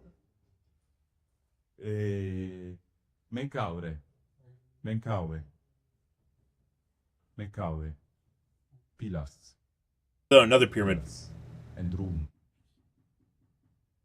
1.2 kilometers below Menkaure. There's no way. So once again, guys, putting aside these could be completely empty, the whole logistics of them ever digging that deep and not having to cave in and for it existing thousands of years ago is basically borderline impossible. So even if they're empty, just the whole idea that this stuff exists is mind-boggling. Like, it's one of those things that shouldn't ever exist, assuming what we know about pyramids and ancient Egypt in general, right? Or ancient architecture in general. And as such, even deeper, the first one I think they said it was 600 meters. So now they have a deeper scan that's showing going down up to 1.2 kilometers, which I believe is like 3 miles. Right direction with that.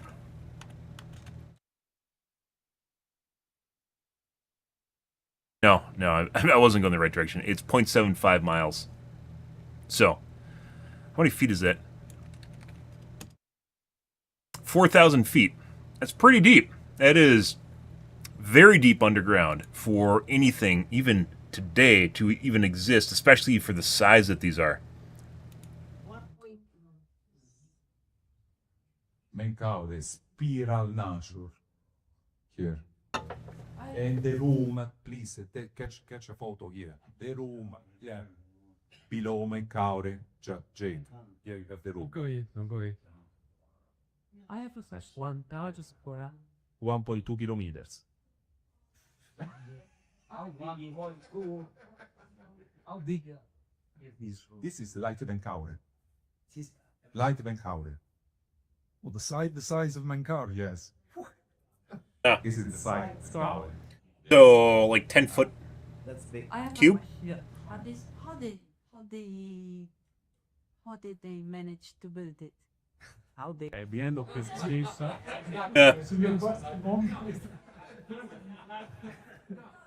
You are wonderful. is the best. You do it. Is an act.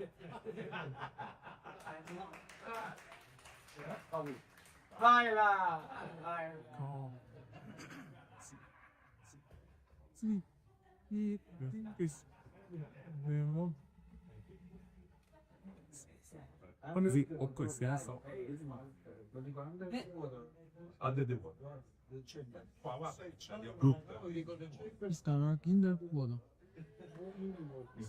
Indiscriminate things in Italian. I think he asked, how did they build it? That's a good fucking question. It's like literally what I just talked about. It is 100% visible. This is the room. Then here you have the limestone. So this is what the other pyramid they said is. So for the markers. I don't remember the name anymore. Because here you have the layover. Penenkampf? Is that right? That's not right. I have feeling. Oh, okay, yes. Yes. I'm sorry. On the prior picture, those little areas that are way down below. Do you know about how big they would be? The areas that are no. The orange areas that are These. Orange. These. go down. These. Think of those areas. Is there any speculation on Yes. so what would be the How large or at which depthness? how large the buoys are or the areas are? Thank you for this question. We are studying it, but they are comparable with the largeness, with the dimension of Menkaure. How? Makari? From the size of the pyramid. She said, the gym is big like the. Okay. So now it's the big area. Okay. If I understood that properly, he just said this tube is the size of the pyramid itself.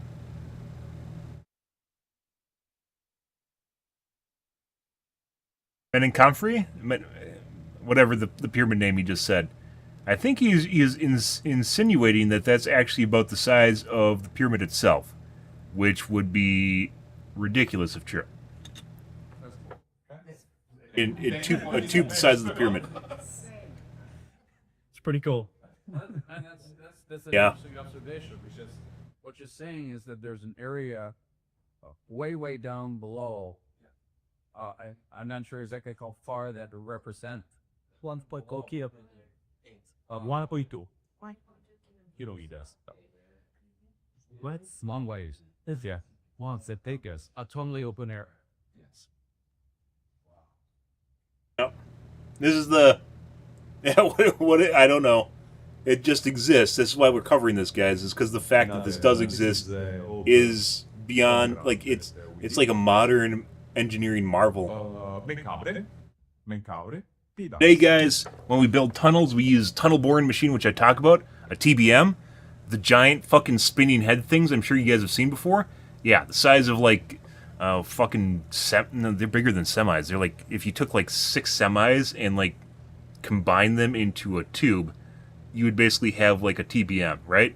That's what we use to drill holes or to bore through the ground and make shafts. We don't make vertical shafts that size though. You have to. I don't even know how you do that as far as mining goes, but you know, traditional mining, they don't make boreholes that big, and if they're the size of literally a pyramid, that would be absurd. Once again, I don't know if I understood that properly, but it seemed like he said that it was basically the size of the pyramid itself, in like diameter. And the room. Oh my God. This is, please ask me the question, why you are not watching the abrupt variation? Because we have tuned the software to eliminate that effect of the water, and so we have this in order to enhance. We wanted to see how many pillars we are detecting. Yes. So, side question. Yeah. We've mentioned several times in the series of presentation a structure known as the Tomb of the Birds, NC2, which is the opening into a tunnel and. So what he's talking about right now is the hypothesis that the Tomb of the Birds, which also very cool videos on this. Trevor Grassi has one. Was originally an entrance to this underground complex, but this goes much deeper than Tomb of the Birds. Tomb of the Birds is like maybe 30 feet underground or something. But it's hypothesized as one of the entrances to this underground complex. There's a lot of them, by the way. It's hypothesized as one of them, and like they've actually went in and it looks like it was actually backfilled. At one point it wasn't, but I think Trevor Grassi and other people went in, and it was actually backfilled in. So like it looks like someone filled it in. There's a tunnel in the back of it, or a cave system in the back of it that's filled in, and one of them actually has like brick wall, a legitimate brick wall on it. And yeah, it really raises a lot of questions, to be perfectly honest. I think that's what he's alluding to right now. Cave network that runs below the Giza Plateau. This was explored in the very early 1900s, and they have stated that this tunnel system. Yes. Oh, Land of Chem is another YouTube channel, by the way. Corner of the plateau and follows all the way below the central pyramid. This was by Sultan Camiglia, the early explorations. Yes. Have you turned the software onto the Tomb of the Bird tunnel system to corroborate the distance and depth of that tunnel and cave system? Because I, as well as many other researchers like Andrew Collins, believe that the Tomb of the Birds and NC2 are one of the access points into the subterranean system below Giza. We are working. Nice. Yeah, I mean, compared to what they're looking at right here, that's actually probably not one of their highest priorities. But that's actually one of the lore, possibly confirmed locations as an entrance. The lowest depths of the tunnel system. Thank you for the question. Thank you. Thank you for being here. Thank you, everyone, for the question. Thank you, Filippo. Thank you. To share your knowledge. Thanks. I don't know. This is important. I think is the last one, so I don't know. Yes, this is very important because we make a recap, no? We make a recap of everything.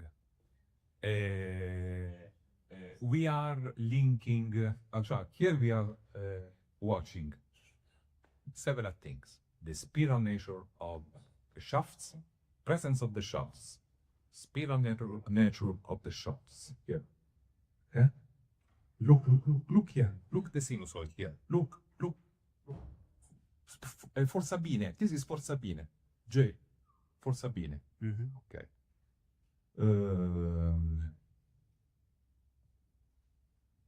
Rooms.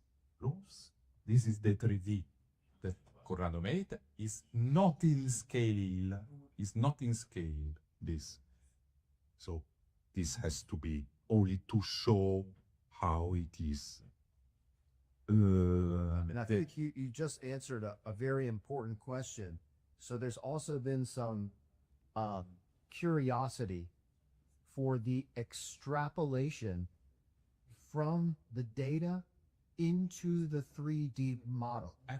So who was responsible for interpreting the data? All the team. And creating All the team. So the 3D model is not AI generated. No. It's done by your team. Filippo, Corrado, and Armando generated. Okay, so study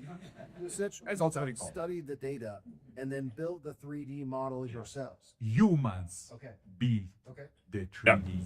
By the way, so if they could actually do this, it would expedite their research extensively and the technology in general, but they don't have the technological means to probably do it in the first place. So they were like onto it, and this is like Gen 0, but Gen 1 would actually involve integration into an algorithm or a model itself that could actually do this for them, right? And AI could definitely do this for them. But it's not, like the beginning, AI doesn't really do stuff in the beginning, it just does stuff that we've already done, right? So, I mean, maybe eventually it will, but currently it doesn't. So it has to start somewhere, but once you figure it out, and once you the AI can learn from what they've done, then they can actually do it itself, right? Which we actually talked about this already. Basically, this is all done by humans, so it takes a while, which is what they talked about. From the scans to the 3D model, we use AI only to try and retrieve some, that we had it also very high, some probabilities. They are AI. We in which probability we are watching this, but the AI give us the probability. Okay? Yes. Have you had any other organization that you've worked with to vet your software? Yeah, I'm sorry. Yeah. Have you had other organizations? Any other organization that would you try to vet your software? Yes, and work with it. Thank you very much. It's very Has the military come after you yet? A foundation vehicle. Mandato, come si dice? Center. Yes. Professor Howard Zebker, full professor, it's in bachelor of Stanford University to replicate the building. Okay? So they're working on replicating your software? Yes. On the Giza Plateau or just elsewhere? Just replicating the method. I think they would. The methods are bad. Just Want to go on To prove. Just to prove that they're Or Stanford. if you are, I don't know. Stanford is working to replicate the method that we are watching now this evening more. So they're working to basic research, not replicating the data that they've made. Why? You are.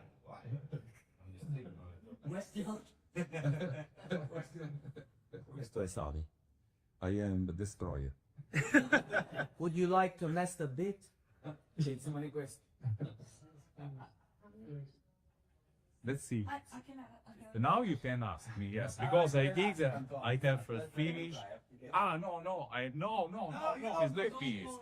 Because there is a very important thing that I have to show you. Do you have time? By the way, some of this data that they're showing off is new, that they didn't show earlier this year, so. We are collaborating with Trevor Grassi that I check here. Trevor Grassi. I thank him because he's a good guy, and we are. There is a lot of weird shit on the Giza Plateau, guys, and I want to call it like a kind of a grassroots kind of take on it. Boots on the ground. That's a weird fucking way to put that, but yeah, he's actually one of the few people that actually seems like giving like a real, like he's actually going out and looking at stuff and then like cross-referencing it with basically stuff that already exists or things that people have talked about. And I think he actually went out and like found all these holes. Also, we're trying it because we are working. Once again, there's a lot of shafts, as mentioned earlier. Okay. We know that in Giza there are shafts that are visible from the surface. I've never been on Giza. I work on Giza at home in Corciano, Perugia, where I live. But I wish to go one day to Giza. Allora, Trevor gave me this image where he shows several shafts that goes from the surface. A lot of them, like it doesn't make sense. A lot of them. If there's nothing there, I don't know. Like, do they have a compulsive digging disorder or something? I don't know. Three places here, A1, A2, and A3, that are massively full of shafts. Here we can see them also from Google Earth. But here and here, no. Because they, in my personal opinion, this is only my personal opinion, these structures are postumi, sono state costruite in case okay, post pyramid. So they just so he thinks they're made after the pyramids were made. There's a lot of people, by the way, as we talked about with the Syrian, there's a lot of postulating on when things in the Giza Plateau were actually made, and differing time periods in which they were made themselves. There's a lot of people that think that it wasn't all made at the same time, by the way, that people showed up later and possibly took over area of the Giza Plateau that was actually being, like, that already existed. So basically, people found an area with really cool stuff in it, the pyramids, and then took it over. There's nothing there to begin with, like no people there to begin with. So they took over a pre-existing area. And the dating of some of the buildings is a lot older than some of the other buildings, and it doesn't match it. The Syrian, possibly one of the very oldest structures that actually exists on the Giza Plateau, along with the Well of Assyrian. Part of it, I believe, part of it was dug at a different time, postulated to have been dug at a different time. There's a lot of theories that are going on about the Giza Plateau, guys. As I mentioned before, is fucking weird. It's really old, which is cool. But for some strange reason, despite the fact that it's been there forever, and we're in 2025, for some strange reason, there's still stuff there that doesn't make sense, and people haven't actually went out of their way to explore. Why? I don't know. It's literally a tourist attraction for Egypt. You think they would have excavated everything, right? But they haven't, or they simply aren't telling us about stuff that they have, and they found really weird stuff. This is a technical presentation on... You'd have to watch basically the whole stream. I went over at the beginning of it, but basically... These are two scientists, or three, I think there's three scientists here. One of them's not here. But basically discovered a new method for measuring underground things using enhanced SAR data. So they put it through their own algorithm and figure out how to, like, basically use sound and the vibrations in material on the ground to figure out what's underneath it. And they scanned the Giza Plateau and found giant tubes underneath the pyramids. Really, really big and long tubes. That's what she said. Long tubes under the Giza Plateau, and that doesn't make sense, and it turned into a curiosity. The technology itself has a lot of applications: military, industry, oil, water, humanitarian. There's a lot of applications for the technology. They're talking about being used to identify bridges that are failing earlier, which is also very cool. Based on how much the bridge is vibrating or how much it's moving, they can actually figure out that it's a potential fail point, right? Which they did. From what I understood, they did. So, like, the technology and what we're looking at here is actually really, really, really, really cool. It's just the early implications and basically generation 0 of it. So, very first iterations of this technology, and they're using it on the Giza Plateau, which is where the pyramids are. These shafts, these shafts, here, they are visible. Ta-da! shaft. If you live there, if you see the shafts are blocked at the Yeah. certain. As I talked about at the beginning, weirdly enough, they all seem to be backfilled in, or they just end. All seem to be backfilled in, and they all seem to be filled to basically approximately the same depth. It's like someone went through and literally just put, if you can imagine, someone put like a roof or a fake bottom in, and then filled in like some material on top of it, and that's basically it. It seems not like, because they're all weirdly all filled in. This one in particular, let's say this. These tomographic lines, and ta-da, the shaft goes under. Let's go there. Another 1,200. So one thing that's interesting, we live in Egypt. Yeah. And we've spent literally hundreds of hours on the Giza Plateau. So if you go back one slide, the area called the Western Field, where all of those mastabas are located. Yes. If you climb on top of those mastabas, you can still see down into those shafts. So if you look on each one of those little rectangles, there is one shaft in each one of those rectangular structures that goes down into the bedrock.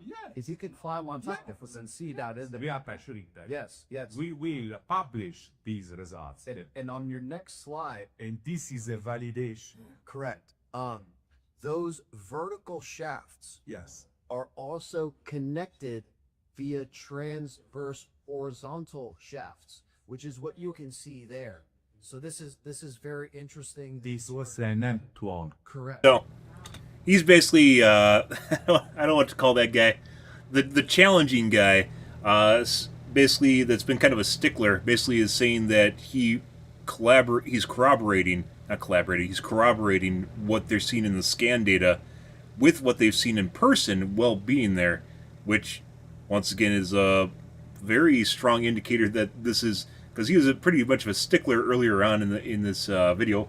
Not that you shouldn't be, by the way, but yeah, like it's a corroboration that there is definitely some really weird shit going on there, and this is, once again, it doesn't even matter what's down there. It's the fact that they exist, if they do exist, is mind-boggling insane, because having a civilization in ancient Egypt that can burrow 1.2 kilometers underground is 3/4 of a mile would be insane. That would be absolutely, like, just like turn things over. I think some of the deepest old structures, there's the Daikon, I think it is.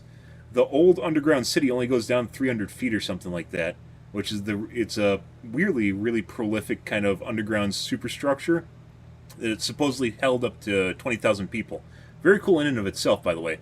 Like really, really big underground city, they called it. Very cool if you guys look into videos on that. Also very cool. And like it has a bunch of rooms, and that only goes down like 300 feet. This is 1.2 kilometers, and there's no way ancient Egyptians could do that. They can barely figure out how they did the pyramids. Yeah, we have part of Amenti. So we can go here, make a so-called un cantiere, come si dice? A safety cantiere. You don't need to read. Yeah. No, no, you need to do it because they are tapped. And construction work. We will make a something like One side. a safety working site, no? And to go down, we can go down here. Look, this is very simple. Here is tapped. Look, here. But after this is not tapped anymore. And go down. So, down, remember how I down. just said it seems like there's fake roofs in these holes? That's what he's actually suggesting right now. And then right here, and you can watch inside this room that is full of things. Yeah. Look, come and see. Come and see. So, there is something extremely significant down there as far as the amount of noise it's generating. Space. Visually generating on the SARD scan data.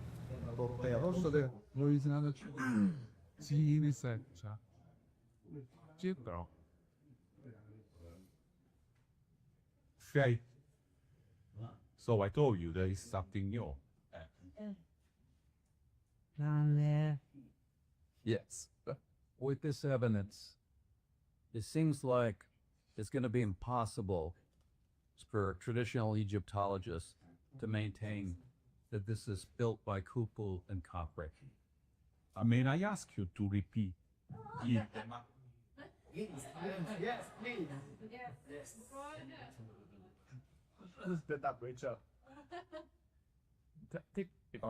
With this evidence that you presented today, it seems like it's going to be impossible for traditional Egyptologists to continue to maintain that these structures were 4th dynasty built by Time period's Khufu and different. Khafre and Menkaure. That would be my conclusion. Yep. Yes. Like 20 people in a room, guys. Your question has the answer. She's embedded with the answer. In my personal opinion, the only answer is excavation.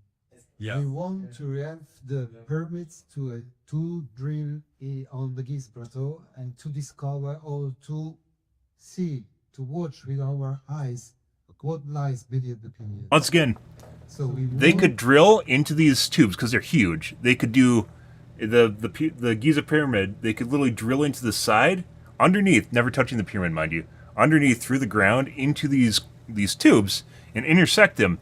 Would do no damage in any way, shape, or form to the pyramids themselves. It'd be cheap as shit to do, and then put a camera in it, and that's it. That's all they need to do, and do like maybe half a dozen of them, and it would be very, very easy and very cheap for them to do that. And they don't really want to at all for whatever reason. There's, like I said, there's a lot of really, despite being there for thousands of years, guys, there's a lot of really weird shit in the Giza Plateau that doesn't quite add like holes in Swiss cheese sort of shit. And this is like I said, one of the most interesting things here is the fact that Egypt just doesn't want to do anything with it. Like, you think they'd be really interested in this stuff, right? But they aren't. the permits to go there and to start the excavation and to explore the networks beneath the pyramids. This is the only answer. Yeah. And like I said, it wouldn't harm the pyramids at all. You don't need to drill in the pyramids. And this is the 3D model that we are working on with Corrado Maranga. To turn that guy up so you can actually see underneath. Probably have other shots.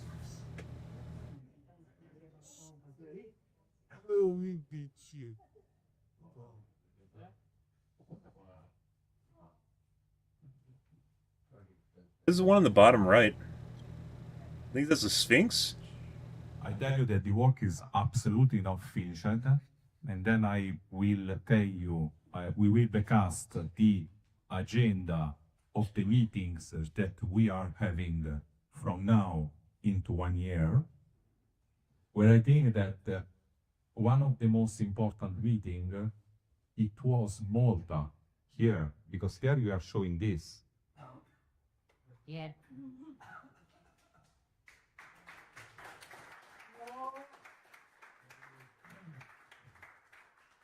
And Emotisa is showing it. That's right. So you see.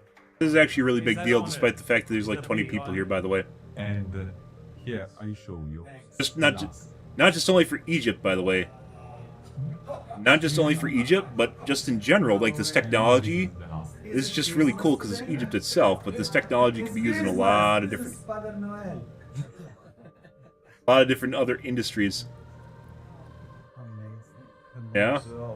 But yeah, that here, this. What visit that central pyramid? Good stuff. By the way, I think this is like the only good video of this press conference. By the way, this I don't even technical conference that they had, which is a shame. And once again, big networks aren't covering this, and I don't know why. I guess it's too far fetched. I thought News Nation. I tweeted at them. I thought News Nation would be able to cover this. By the way, Highly recommend Project Unity as well, and also Trevor Grossi's channel if you guys are looking for interesting, cool stuff. Trevor Grossi's channel and Project Unity. As I mentioned before, guys, the implications of this technology itself and why we cover this is because this is world changing. It's not Christmas. This is it's not specifically Egypt. It's not just Egypt. The technology that they're talking about here can be used for humanitarian efforts for finding water. It can be used for finding oil. It can be used for finding ore reserves if it's tuned properly to that. It can be used for military applications for finding underground bases or, you know, what on your enemies. Which this is, by the way, they aren't using data. One of the biggest things about this is they aren't using any advanced data. They're using pre-existing satellites that are orbiting the planet to extrapolate this data. And that in and of itself, by the way, the stickler guy in the audience from the Chem Project or whatever it is, it's another YouTube channel. Also, once again, corroborating what they're talking about. Trevor Grossi also corroborating what they're talking about here. And in general, once again, putting in more slides where they actually look at structures that already exist to match up the data itself, I think is really important. I'm also going to stipulate, by the way, guys, these guys, like, they don't speak English as a primary language, so it's kind of hard to get through some of this stuff, and I can only imagine what it's like if you're trying to either argue or make a complicated response to someone, and, you know, it's not your primary language, right? So you got to give them some leeway in and of that. That being said, the first press conference was in Italian, which we covered and translated to AI. We translated the subtitles to AI, to English. So even if it's in kind of slower English, it doesn't matter because I can actually understand this and because they can actually explain it in a way that's satisfactory to them, right? So that is actually a big deal. And once again, if they don't want to do that and they want to have it in English, they could get a translator too, someone that's fluent in English to Italian, right?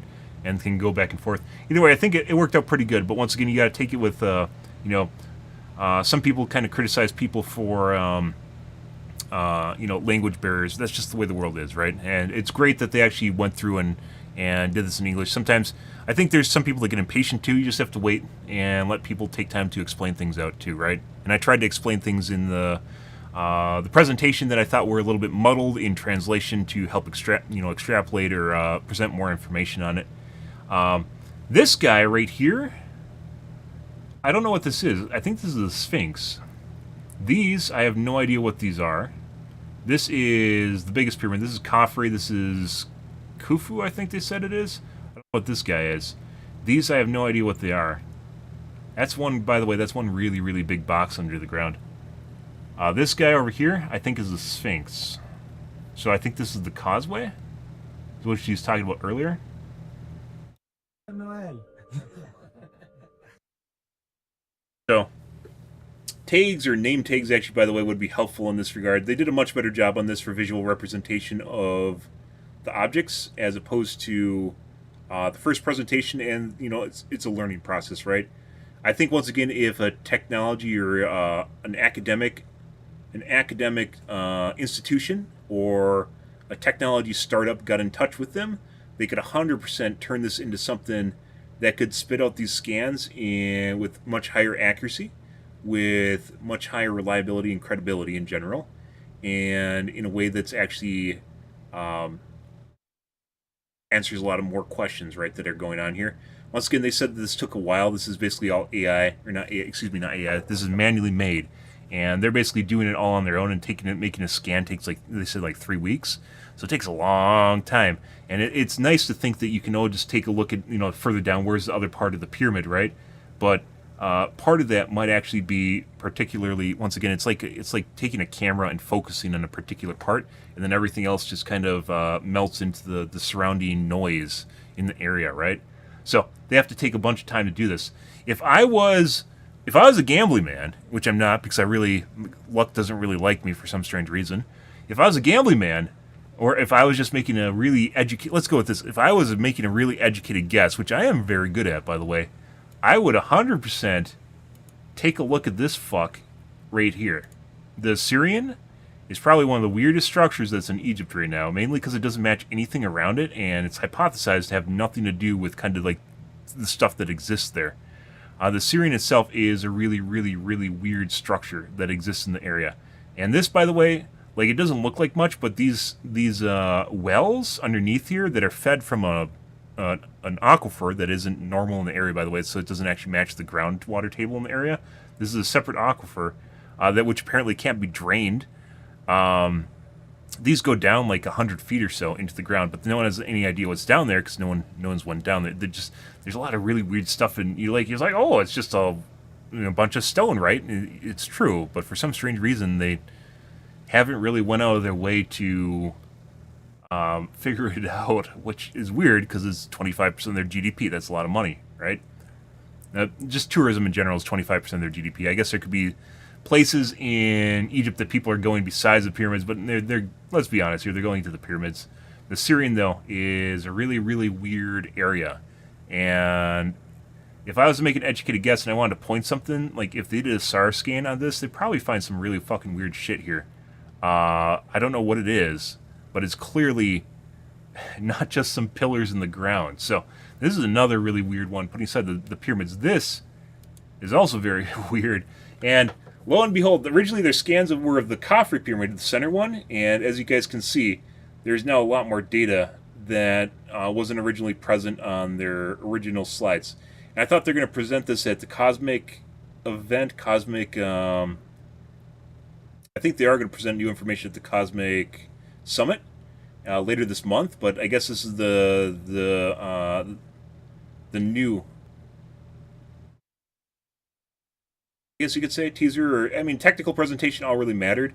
They'd actually have to have some math nerds in the audience. I don't think they did. I think a lot of these were influencers, which is why the math didn't really add up. I mean, I don't know everyone in the audience, but it could be that they actually needed like academics to be there, and it didn't look like anyone was there. They could actually figure out the math at the beginning of the video itself, right? Where he's explaining all this stuff and explaining how it works. Because no one asked any questions on this stuff, by the way. And I can't. I don't know what the fuck's going on here. Right?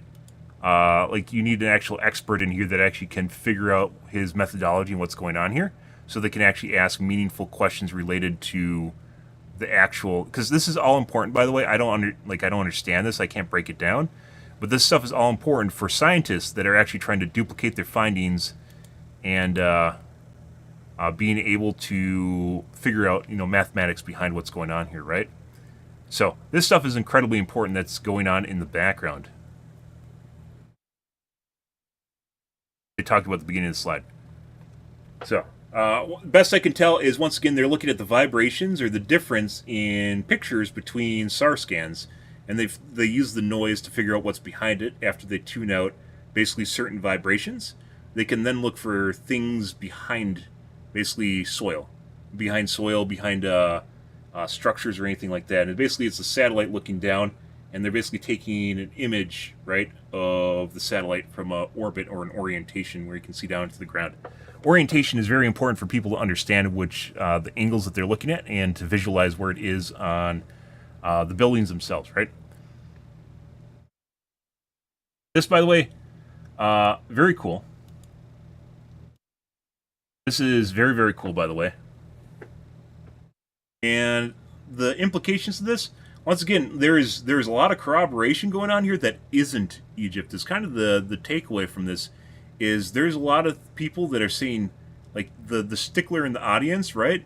There's a lot of people that are, like, they're using their real life experience of what they've seen that matches up, independently matches up with what they are actually scanning. And once again, the implications of this technology are very far-reaching beyond just the occult in Egypt. This is a lot of question marks, and as I mentioned before, this is probably one of the weirdest things to come out this year. There's a lot of weird stuff in the occult UAP community in general, in the unknown disclosure, but this is hands down one of the weirdest fucking things that is kind of potentially even ever came out. Like, there's no way for them to have made this in any way, shape, or form, and maybe that's why Egypt doesn't want to check this out, but there's no way that they could have actually figured this out, like, 5,000 years ago. So, I don't know.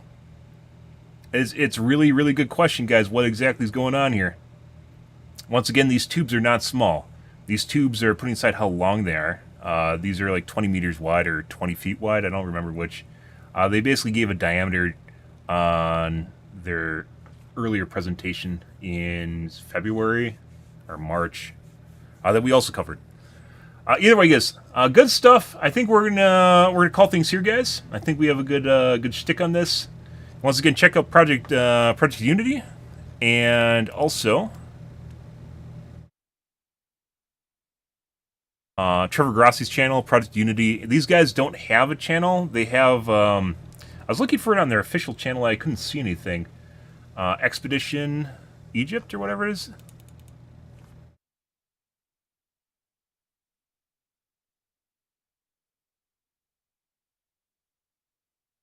There's a lady who actually isn't there right now. I don't know exactly what that's going on.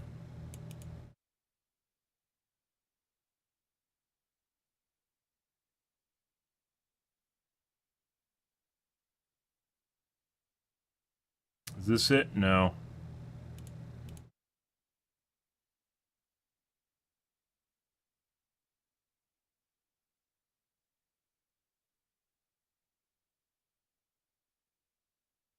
Really hard to find her channel. I don't know why. I find everyone else's channel except for hers.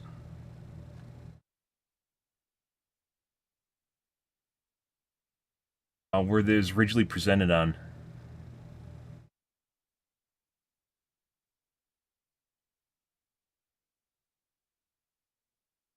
I actually looked for it on the official channel and I couldn't find it. Lots of bait channels and AI shit and just random stuff.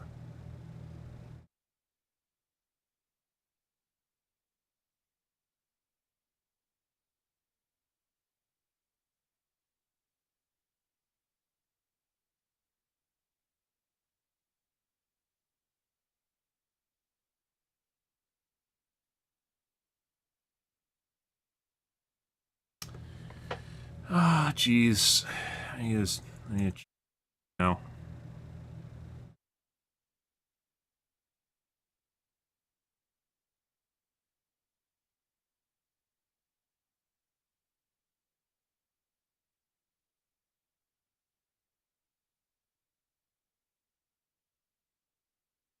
It was really hard to find this.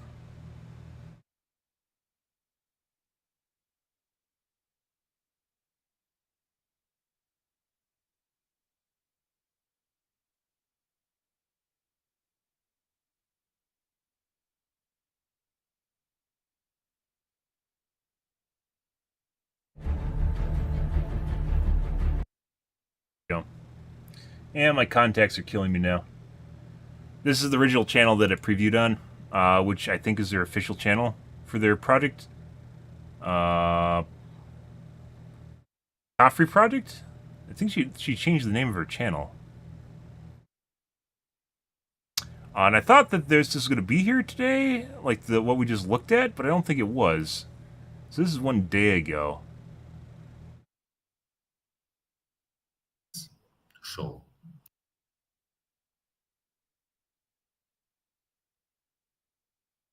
I don't think this is the same thing.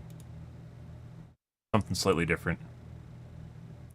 Corrado Malanga Multi-Conference.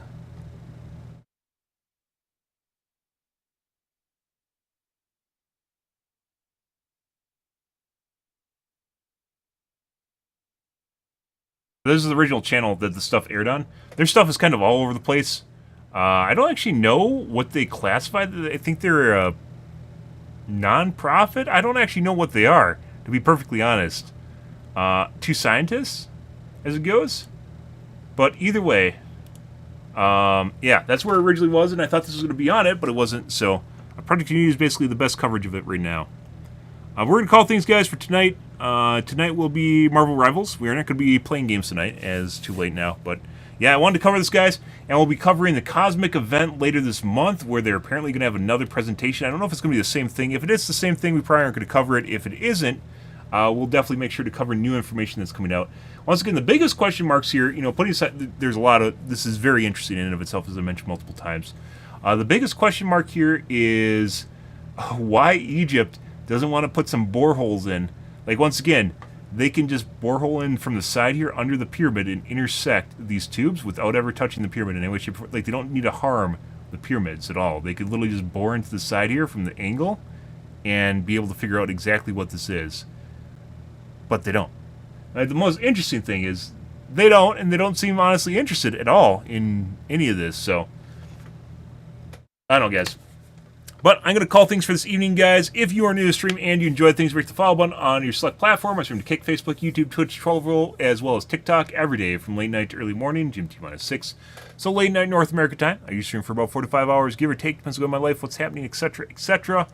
I'm out here for this evening, guys. This is really cool shit, by the way, even though there aren't that many people talking about it outside of kind of the crazy tinfoil hat, you know. It like this, they don't know what's there. They aren't saying that this is the gateway to hell, by the way. They're just pointing out the fact that that exists, right?